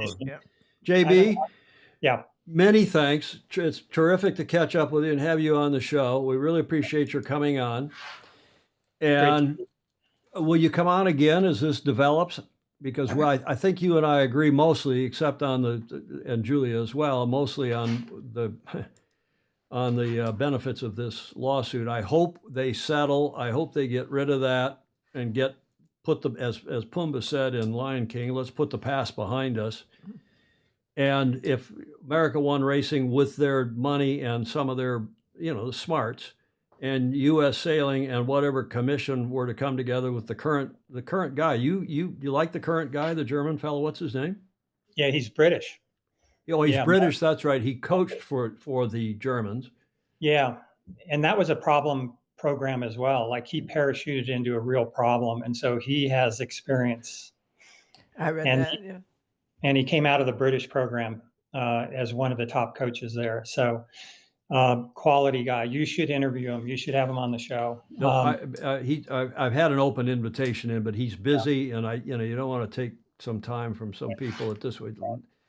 Really delighted to have you on. Thank you very much from Bozeman, Montana, for coming on and helping us better understand. I think Julia's got a final. I do. I just want to congratulate both of you for doing a very civil and inspired conversation. We're both yacht racers. We're both serious yacht racers. No, it's so important. Who've been to war together. So important. I really appreciate that. I just have one last question. I can't decide.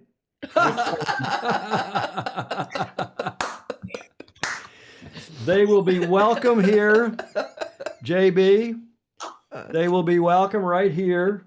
Yep. On the gross deal on the with the other ones. set, on our main set. You know, maybe we'll have to. We're getting so many. Maybe we'll have to clear away the New York Yacht Club and the St. Francis Yacht Club yearbooks and make room for them on the back table. We've got so many croutons. There are some croutons in our sport for sure. And a big shout out to the non-sailing CEO. Okay. I'm not so sure, and they can all drink to that. Thanks, JB. Great. Pleasure. Ciao for now. Okay. Thanks. Julia, we are really lucky to have people like him in the sport. Absolutely. And I'm delighted he came on. And he, by the way, you know, he's our main feature today, but also, as you know, we have to reach out and invite people. People are afraid to come and say, hey, I'd really like to come on. JB's not afraid. He pinged me a couple of weeks ago and said, hey, I'd love to come on. I can't do it then, but I could do it then. Yeah, yep. And if anybody watching this wants to come on the show and you've got a credible point of view or maybe an incredible point of view, we'd be delighted to have you. No, it's refreshing. I think TV ought to, or the video world ought to welcome that more than it does. Well, the video world is so full of producers and executive producers. And, you know, here's the key point is that whether you're CNN, MSNBC, Fox, Sky Australia, I mean, these networks all have points of view and they're trying to push those points of view. Yeah. I'll go on a rant because I'll develop a point of view after I hopefully have heard lots of different sides of the story, including talking with you on and offline about stuff and any of our dozens and dozens of Fosy. I mean, I'll argue with Clark Chapin about some small point until the cows come home, as you know, and then usually we'll agree. But we appreciate all of you, especially our Fosy. We appreciate very much JB for coming on the show today, and we want to skip forward now to give a bravo Zulu to some of these events we've been covering. Chris Exley saying the schmucks in D.C. could learn a lot about respectful dialogue from this session. Great discussion with JB. Tom and JB, yeah, well, we're both retired. Right, Julia? Yep. JB's retired. And JB is, I'm not talking out of school to say the guy's, you know, he's fighting through some personal things as well, health things and otherwise, and health things and best of wishes to him for and with all of that.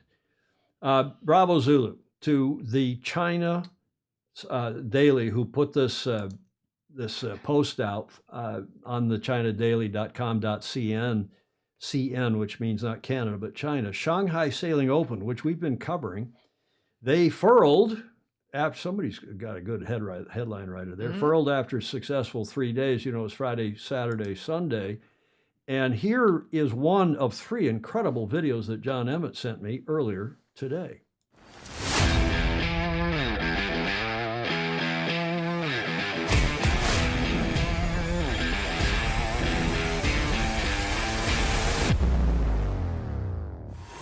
风起上海，扬帆海上。风起上海，扬帆海上。风起上海，风起上海，风起上海，扬帆海上。扬帆海上，扬帆海上。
Spectacular facility, eh? Absolutely. And you would have seen, if you were watching carefully, John and Lily, our Super Fosy, both in there. Here's another video. Yep. There's the Gordon Smith Family Clock. 有请上海市市长龚正先生启动本次赛事。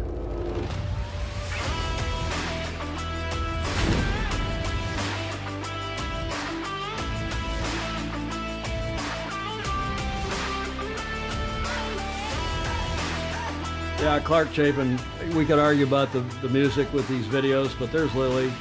She was racing in the J80 class. John was racing in Ilka. And, you know, it's light. They're on that river. It's light and not easy sailing conditions. You heard JB talking about Lake Merritt over here in Merritt, right? Over in Oakland. Yeah. And how did our Fosy do? Well, you would ask that, but JB there, or JB, JE on the left was sailing in the Ilkas, as I mentioned, and Lily in the J80s. And here's how they did, according to John. I was fifth in Shanghai, but I had two first places I lost, so to speak. But I mean, it was a really fun regatta, and Lily came second. She was actually winning to the final race, so we both had a pretty frustrating last day. But you know, for me, it was more like an exhibition race.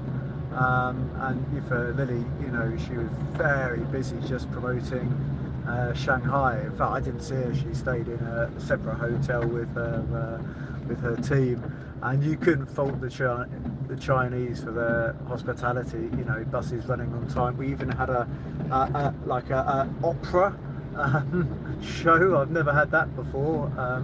They took us on 2 full days touring. I can't even remember what things we saw. Now, lovely. How do you think I got that audio? I don't know. You think John called? I mean, you look at the time zone difference between here and Shanghai. John, as you'll see in a moment, is not in Shanghai, and he's not even in Hong Kong. Our international man of mystery is moving around as usual. That is audio that he sent me while he was driving from the family farm to Weymouth in England this morning. And I just took it off his WhatsApp. Remind me, I've got a WhatsApp from Mr. Dr. Andrew McIrvin. Just came in. We want to remind you of that. Spectacular stuff.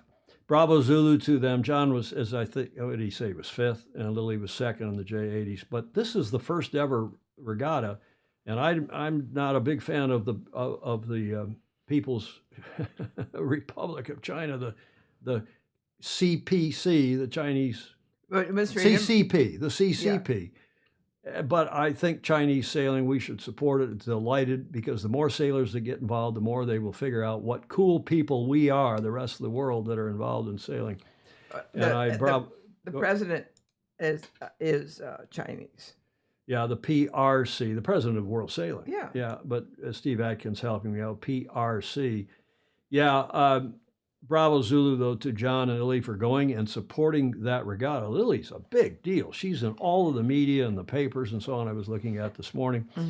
And by the way, John also sent a video of what they did on their day off. And look at how they rolled out the proverbial red carpet for these sailors in Shanghai.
Nice stuff. And as Clayton Embley said, sailing is the ultimate goodwill game. I think you would agree with that, wouldn't you, Julia? Yes.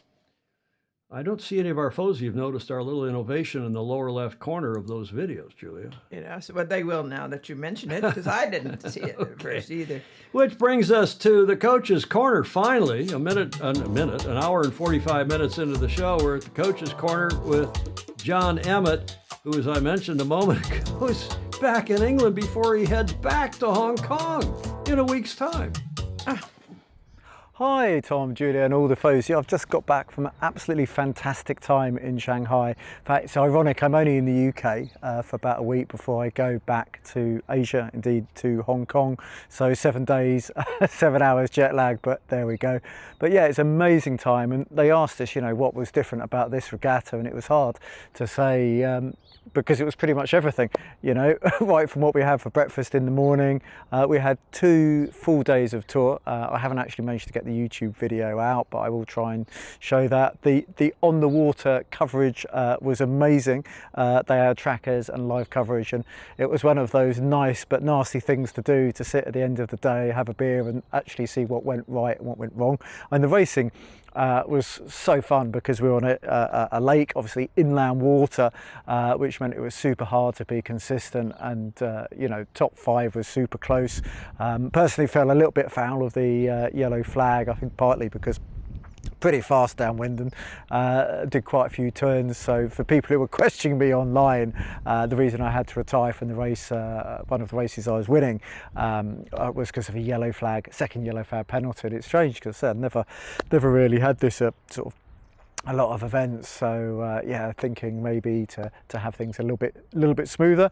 We went into 2 races of 10 boats on the final day, and that's where it really all changed. And we got up to the fog, you couldn't even see the mark, and it was pretty much decided. The final race I was winning, and I never found the final gate.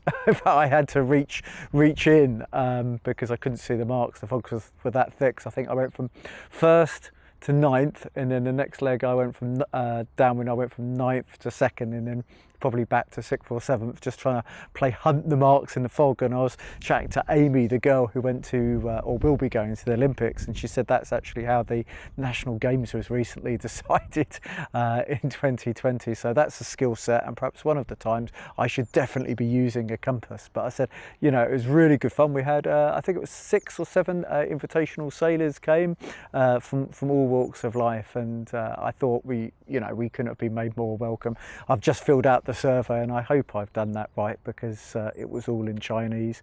Not much for me over that week social media, because it's quite hard to post stuff with a VPN, but the only feedback I had is maybe if it was a little bit further away from Princess Sophia, you would get more of the top sailors coming. Obviously I'm at the farm at the moment, going to be heading back to Weymouth in time for the Youth Nationals, so still a very busy time of year, and I'm glad that my shoulder definitely held up, and I probably had quite a few anti-inflammatories over the past few weeks to get over things. Today the theory was about not only talking the talk, but walking the walk, and one of the things I tend to make judgment, not really on what people say, but what they do.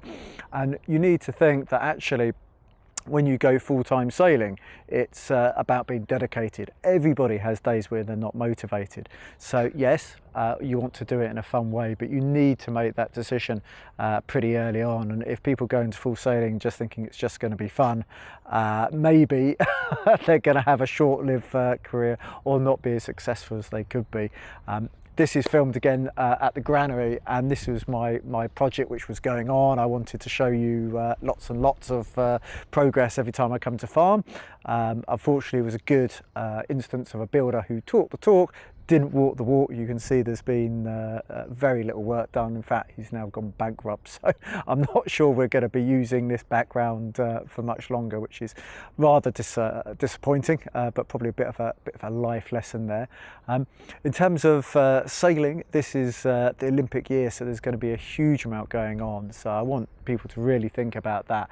It's not what people say they do, it's the actions and actually going in and putting the hard work that gets things done. So I hope everybody's feeling fit and well, and time difference is still just about my friend. I hope to join you live on the show.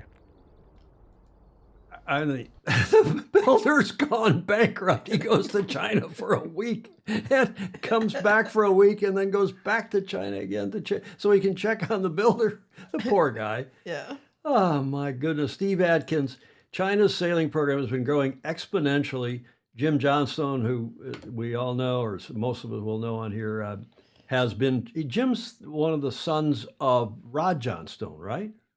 Pretty sure that's right. Has been training the offshore team in China for that's why you see J80s there, for close to 15 years now. They race for cash. And Bravo Zulu to J-boats in the Johnstone clan. And his uncle Bob Johnstone, who's just received the, was it the Hershoff Trophy? He's won the big service trophy within U.S. sailing, which is nice. And that from Steve Adkins, who I remember now, Madison Beach Club. Isn't that the name of his club? Or he was Commodore, that kind of combo swim sail tennis club there on the coast of Connecticut, the Connecticut coast. And it's 4 years ago, Julia. It's 4 years ago that Steve Adkins was the first person we knew who had contracted COVID. Yeah. And that's before they knew not to, go in and put you on a ventilator in the hospital. And we actually interviewed him, I think, in the hospital. On the ventilator. Well, yeah, maybe on and off. But and he'd gone into, he wouldn't tell us at the time. He told me offline, but we couldn't say at the time. He went into Yale New Haven Hospital. Right. And there in Connecticut, a famously good hospital. And they didn't know. And he was struggling to breathe, and his blood oxygen level, you put that little clamp on your finger. You got one, I've got one. And I haven't checked my blood oxygen in a long time. It's probably low now after talking nonstop for 2 hours. Awesome. Yeah. But Steve was the first guy we knew who had COVID, and then his wife got it. Yeah. And he almost died. Yes. And here it is 4 years later. And Gosh, it's hard to believe it's 4 years. 4 years. That was about this time in 2020, wasn't it, Steve? Well, he'll remember. Son of John, he's the grandson. Okay, youngest brother of Rod, son of John Johnstone. Thank you, Steve Adkins. Okay, cool stuff, cool people, fabulous sport we have. And Julie, we are lucky. That also is why we are lucky to have John Emmett, or it makes us lucky to have John Emmett. John Emmett Sailing, get to the front of the fleet. His report for today, show 699. Oh, yes. For the 2nd of April, and we can't go without doing another Bravo Zulu here, because remember we were talking about the Rolex China Sea race in the last couple shows, and they have a winner, and we talked on last Friday's show that maybe this team would win. They were one of the early favorites. And indeed, in this, 565-mile race from memory, Hong Kong to Subic Bay in the Philippines. And sure enough, Happy Go has won not only on first to finish, Line Honors, but also IRC overall. So Bravo Zulu to them for winning the 2024 Rolex China Sea race, a double. There they are in Subic Bay, and there is the owner. I believe it's not the guy in the white shirt. I think that's his. It almost looks like Gavin Brady. I don't think it is, but I believe the owner has the bottle in his hand there, and his name is Jono Rakina. He is from Hong Kong, and for the first time in 14 years, Line Honors winner of the Rolex China Sea race has done the double and picked up the IRC overall as well after a very close race, a well-fought chase and overtake competition from the start till the finish. Happy Go finished the race on 30 March at 05:20 and change, a mere 5 minutes ahead of their rival all along the way down to Subic Bay, Standard Insurance Centennial 5, which is the Filipino boat that won last year's race. And it's usually a biennial race, but they've now turned it into an annual race, at least for now. So Bravo Zulu also to Standard Insurance Centennial 5. There they are. That's Ernesto Echao's Standard Insurance Centennial 5, finished only 5 minutes behind, as we said. Happy Go. Ernesto said, quote, "This was the most exciting Rolex China Sea race that I've ever experienced." He's won it, I think, 3 or 4 other times. It was so exciting from the start of the first day and all the way up to the finish. Happy Go did very well. What was so nice was that we were competing with each other, especially on the last day up to the end. This guy sounds like just a prince of a human being, to say nothing of a sailor. I am very proud of my team and proud of the other competitors, as they are very competitive. Shortly after, and showing his sportsmanship, Ernesto went to visit Happy-Go to congratulate them on their win, as most any sailor, Julia, would do. How nice. Those Filipinos are nice people, aren't they? That was a takeaway. I thought I'd get a reaction from you on that. I just agree. I was agreeing with you. You're agreeing with me. Okay, and one other note about that team is that Paula, we told you, Paula Bombeo, who's also Filipina, she is a regular on Standard Insurance Centennial 5, sailed on the boat last year, and is one of 21 women on 9 boats in that regatta, in that international event. We only cover international events on here, as most of you will know. Rarely do we cover local regattas, and that was another prime example of Rolex, cool yacht clubs, the Royal Hong Kong Yacht Club, cool people, great sailors. Only 21 boats, but terrific stuff. Yeah, it's a great race. I have to... Go ahead.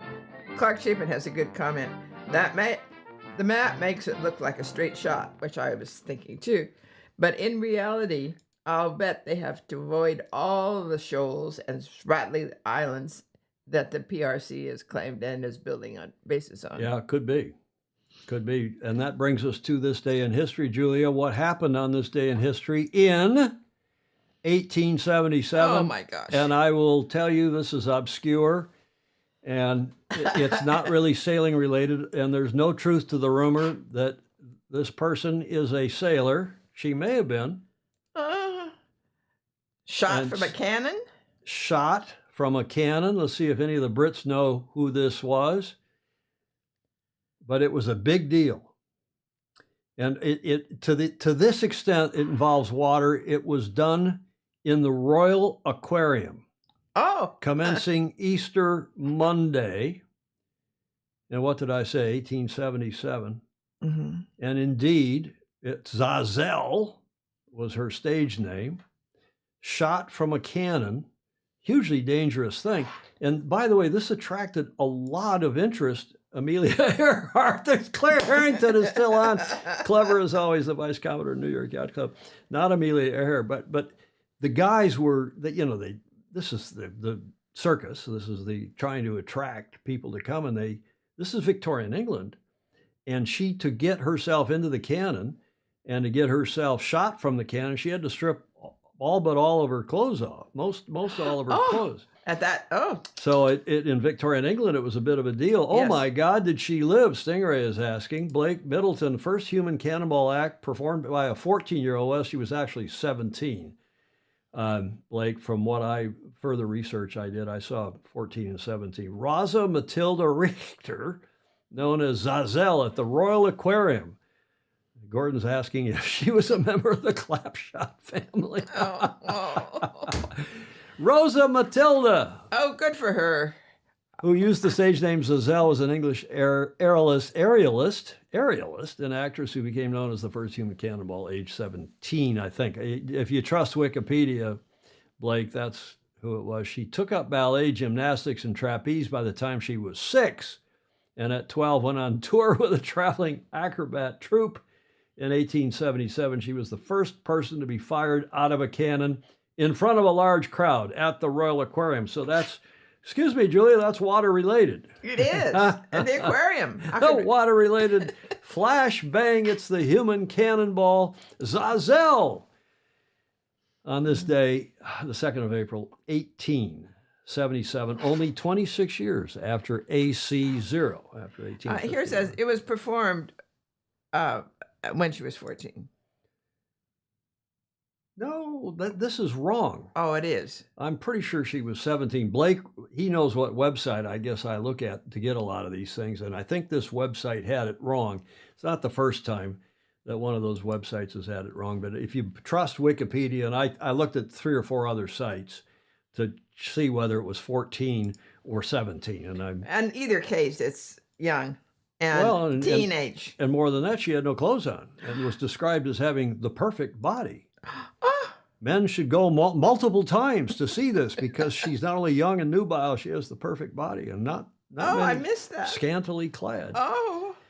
Stingray is wanting, now this is a good comment by Stingray, does not deserve a finger wag, but he's saying, did she enjoy a fast rising career? I'll tell you what happened though, from further research. Yeah.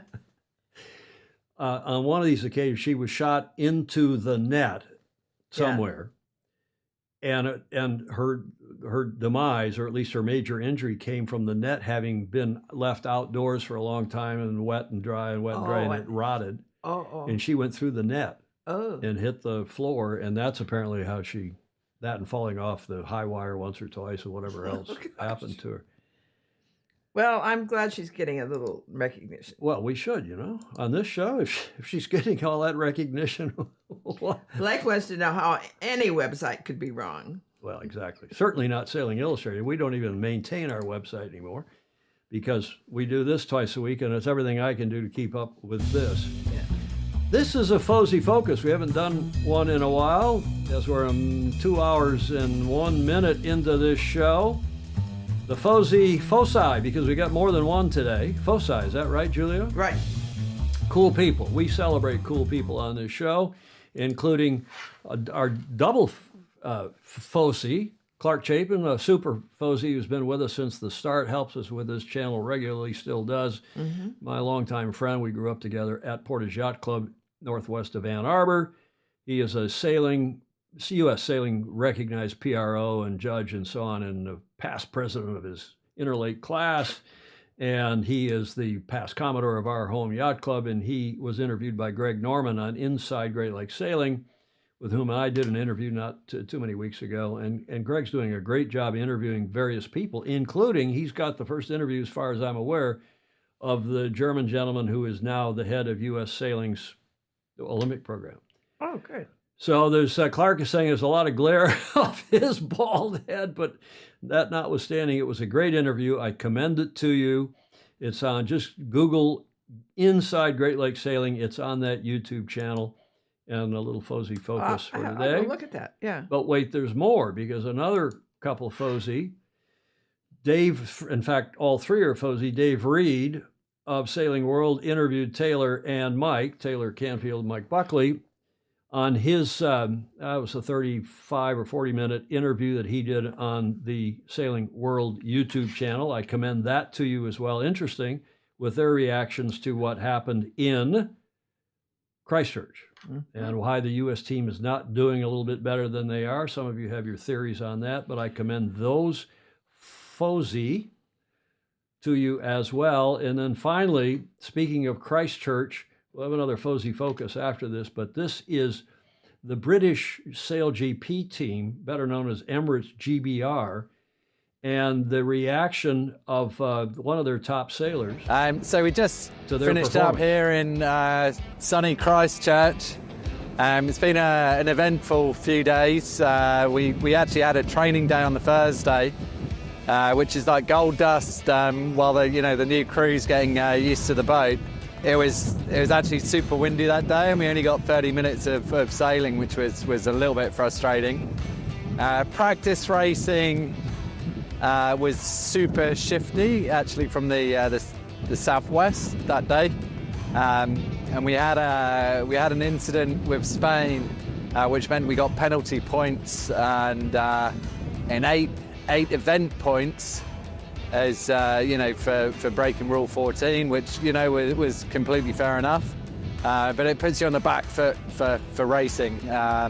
Saturday we had dolphins on the course. There's a very rare species of dolphin here. There's only like 55 in the world, so the conservation of them is super important. So there was no racing Saturday, which was really hard for everyone, especially the spectators. But we missed racing Saturday, so it was all down to today, where there was 3 races and a final.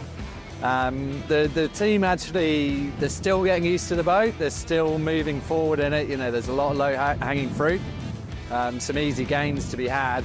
But they got a 4 in the first race and good improvements on the start. It was really, really nice to see.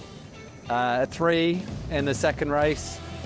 and then I think they were like 7 or 8 in the last race. So, you know, I think on the day, they effectively finished in 5th position, but with those penalty points, that put them down to 7 in the standings. So, you know, it's a great day's racing today here in Christchurch. But, you know, next event, we're looking forward to Bermuda. That's Rob Wilson, who is their coach. I believe he's their coach. Is that right? And I know a lot of you are big fans of that British team. Some of you think they're cooked, they're done, whether it's the America's Cup or this. I hope not. I think not. But Emirates GBR, you know, they got a new driver, and they've got a new, you know, Sir Ben's stepped off the boat, and he's working on the America's Cup program full time. So we'll see how they do. The next event is in Bermuda. I even turned that down when I put it in this video. And this video is ostensibly a promotion for the next event in Bermuda, but they're promoting San Francisco here in July on the 13th and 14th. But the next event is actually in May in Bermuda, the 4th and the 5th of May. And we'll be following that, as I'm sure many of you will as well. Yeah, they're not going back to Christchurch. I think Bing Bong, who's now out of school, young William Sangmeister, and we shall see lots of learning going on in Sail GP. Stingray also saying above there, Clark Chapin is so awesome. Any chance we could fire him out of a cannon? I'm sure he'll volunteer. Yes, indeed. Poor Okay, Clark. before we leave this segment, Julia, I've got a text. I don't know if we've said this in so few words. I guess I can show you this picture. I don't think he'll mind, but our another one of our super Fosy, Mr. Dr. Andrew McIrvin, Right. had surgery today. The poor guy, as we've told you here Yes. on the show, the poor guy has had a terrible, you know, a disc problem. One of his discs has been, in fact, there's discs, I know this from having had 2 major surgeries. Yeah. Discs, some of them bulge, some of them, you know, some of them actually blow out, and you get free floating fragments, and apparently that's what he's had. And it goes and pushes against the nerve, and you feel it down the back of your legs. A lot of you who are sailors, maybe even hockey players, this is the 2 worst sports for your lower back. But I am pleased to report from his wife, Yes. operation all done according to plan. This is his wife, Deborah, reporting. Surgeon rang me, and he's happy. Andrew, very happy. No pain. Yay. So bravo Zulu to Andrew. Indeed. We'll get him back on the show when he's recovered. It'll be a few weeks, but I told him leading up to, we've been talking offline, and Right. he's been advising us on, you know, anytime I have a hangnail, I call him up. I know. Andrew, what do we do? But Julia, I said that the 2 times I had back, they now call them discectomy. I had laminectomies, but same difference, I guess, or nearly so. And it was like someone, when I woke up, it was like someone had turned off a switch. The sciatic pain all the way down the back of your leg, back of your cheek is gone. If they do the good job, and the surgeon, and he must have had one of the very top surgeons. But he's in good shape. Bravo Zulu. Yes. All our love to him. Indeed. And thanks for that report. Good on you, Mr. Dr. McIrvin, Chris Exley is saying. He may be very happy due to the drugs he's researched. No, that was from his wife. So his wife says, no, it was all good, and the pain is gone. And I tell you, again, from firsthand knowledge, I can tell you when you wake up, it's the well, I'll tell you what the first thing you do. You check to see if you have feeling in your crotch. I had to say that. You do. You never know when they're down there tinkering around with your lower spine, Julia. Does that deserve a finger wave? Yes. Finger wave? Probably Yes. does. Yes. It gets us, thankfully, to the last leg. We have a couple videos for you today, as I said in the show notes at the top of the show. First is that starting yesterday and running through this week is a terrific event. Those of you who are have been to it, in BVI, Spring Regatta is going on. I've not been at the regatta, I've been to BVI, but this is a fabulous event. I commend it to you. And they have a nice video showing once again how cool our sport is. We're at the 51st BVI Spring Regatta at the beautiful Nanny Key Marina in the British Virgin Islands. Spring Regatta is a serious race. It's $1 million playing field. It's fun on the water, fun on shore, and that is the key to what we do. We're expecting a week of amazing racing with fabulous boats that have come from all over the world to come and sail in our beautiful waters.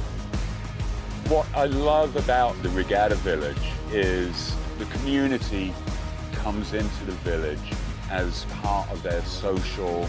You'll see people in the village who you haven't seen all year round. There's something special about the BVI. Live bands, good food, good drinks, and amazing fun people here to share in the excitement of the Spring Regatta. We're looking forward to an amazing week of sailing here in the BVI.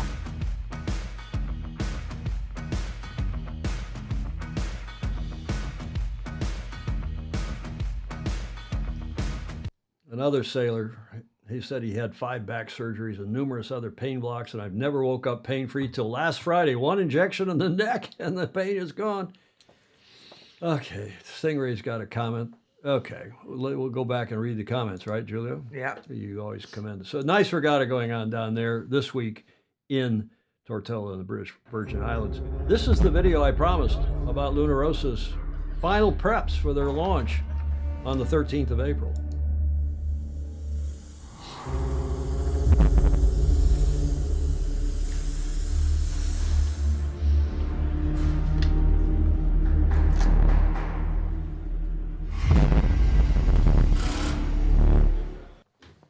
Okay, Julia, here you go. Julia's moved, so now she won't be in frame. I'm going to put her on the camera. She's trying to reach a Kleenex. This is the healthiest city in the country, Julia.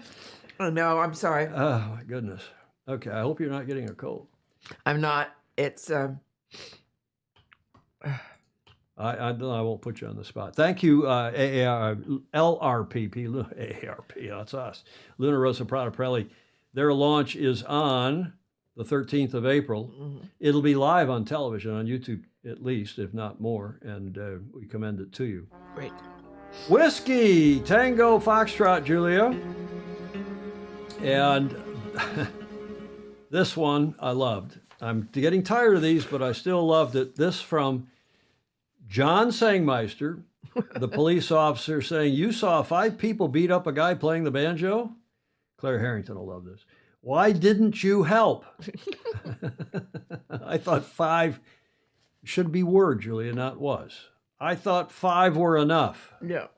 5 was. Maybe it is was. Yeah. Where's my beloved late great mother when we need her? Thank you, John Sangmeister, for that. The next one, we got to have we haven't had a drinking one on here in a long time. Yar, I come from a long line of drunks. Do alcoholics run in your family? She's asking the captain. Captain Hook, no. We sail. That's from Greg Phillips down on the Gold Coast of Oz, who always comes on and watches as well, sends me things for which we're deeply appreciative. Mm-hmm. Some boys are just born with the sail in their souls. The final one for today, that courtesy of Ed Worley. And Ed Worley should know because he's a perfect example. He is. He loves our sport, as does, I think, just about everyone on here, Julia. Yep. Including you. Including me. Right? Are you recovered from your little bout there? Mm-hmm. Okay, good. All right. We'll get you a shot. Speaking of, we'll get you a shot of something. Help clear your head. Some of Clayton Embly's bourbon. Oh, I haven't tasted the real bourbon. That might really help. Yeah. Well, there were some fancy bourbons he sent. That was a care package of ours. So. Thank you, Ed Worley. Thank you for that one. And yes, the non-sailing CEO, John Bertrand's comments notwithstanding, the guy's got to go. Okay, did he hire the German guy? Yeah, a lot of other people were involved in that, one supposes. But regardless, he's got to go. He doesn't have the feeling that we have for our sport. I'd rather have JB as the CEO, or Don Riley, or Brad Reed, or Billy Lynn. There's lots of you on here that John Sangmeister should go run that place and do a beautiful job and would have a feeling for the culture of our sport. But wasn't JB great? Yes, huh? He was terrific. I think better than I even remember him. Well, you've known him for a long time, right? Yeah, but I mean, was never my best friend, but I've sure been around him for a long time. Well, you have indeed. You've been around a long I've time, been Julia. around. Get around, I get around. Who was that? Peach Place. Well done. That gets us to the finish line, and Julia likes to say, it's really necessary for you to like, follow, and share. A lot of people shared the last show. Yes, really, and share it to your own list. They appreciate it, and it's a great way of getting the news out of, the regular little channels. It is indeed. Thank you very much. And also those of you watching in replay, comments are welcome, even in replay. We appreciate very much, and it's all possible because of those patrons, those of you who have joined patreon.com/join/Sailing Illustrated, or who have sent us bourbon or a check in the mail. We appreciate all you do. Thanks, Alan Long. Thanks to all the nice comments. We appreciate very much. And our next show, Friday, Julia, I really don't see the point in doing something special for Friday's show. It's another day. It's another show. We're into our 8th year. It ought to be marked somehow. But I do have one thing we're going to do. I promised a sneak preview at the top of the show. Yeah. And with the permission of Gary Jobson, who took the video, I believe he took the video, but he's given us permission to use for our opening of the next show on Friday.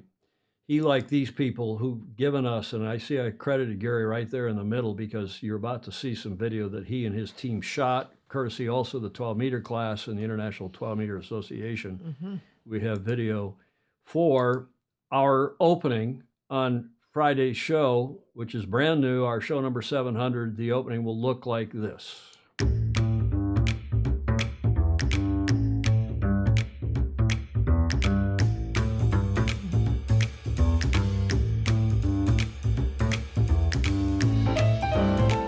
Little jazzier, little lighter. John Sangmeister will approve. He didn't like the music with the other one. I hope the rest of you approve as well. And that will be our opening on Friday, show number 700, with live video, or live to tape video, behind it. You like it, Julia? Yep, I do. You approve? I do. Good. I'm relieved. I'm relieved. Tier DeYoung, thank you. One of the best shows ever. Excellent is saying. Thanks, Chris. Appreciate it. Appreciate Gordon Smith and all the rest of you. And JB. And especially JB. We really appreciate JB. Julia? Sir. We will see everybody, hopefully, on Friday's show number 700. Maybe there'll be something special going on. Maybe. Yes. See you then. In the meantime, have a great rest of your week. Sail fast, sail safe, have fun, and ciao for now.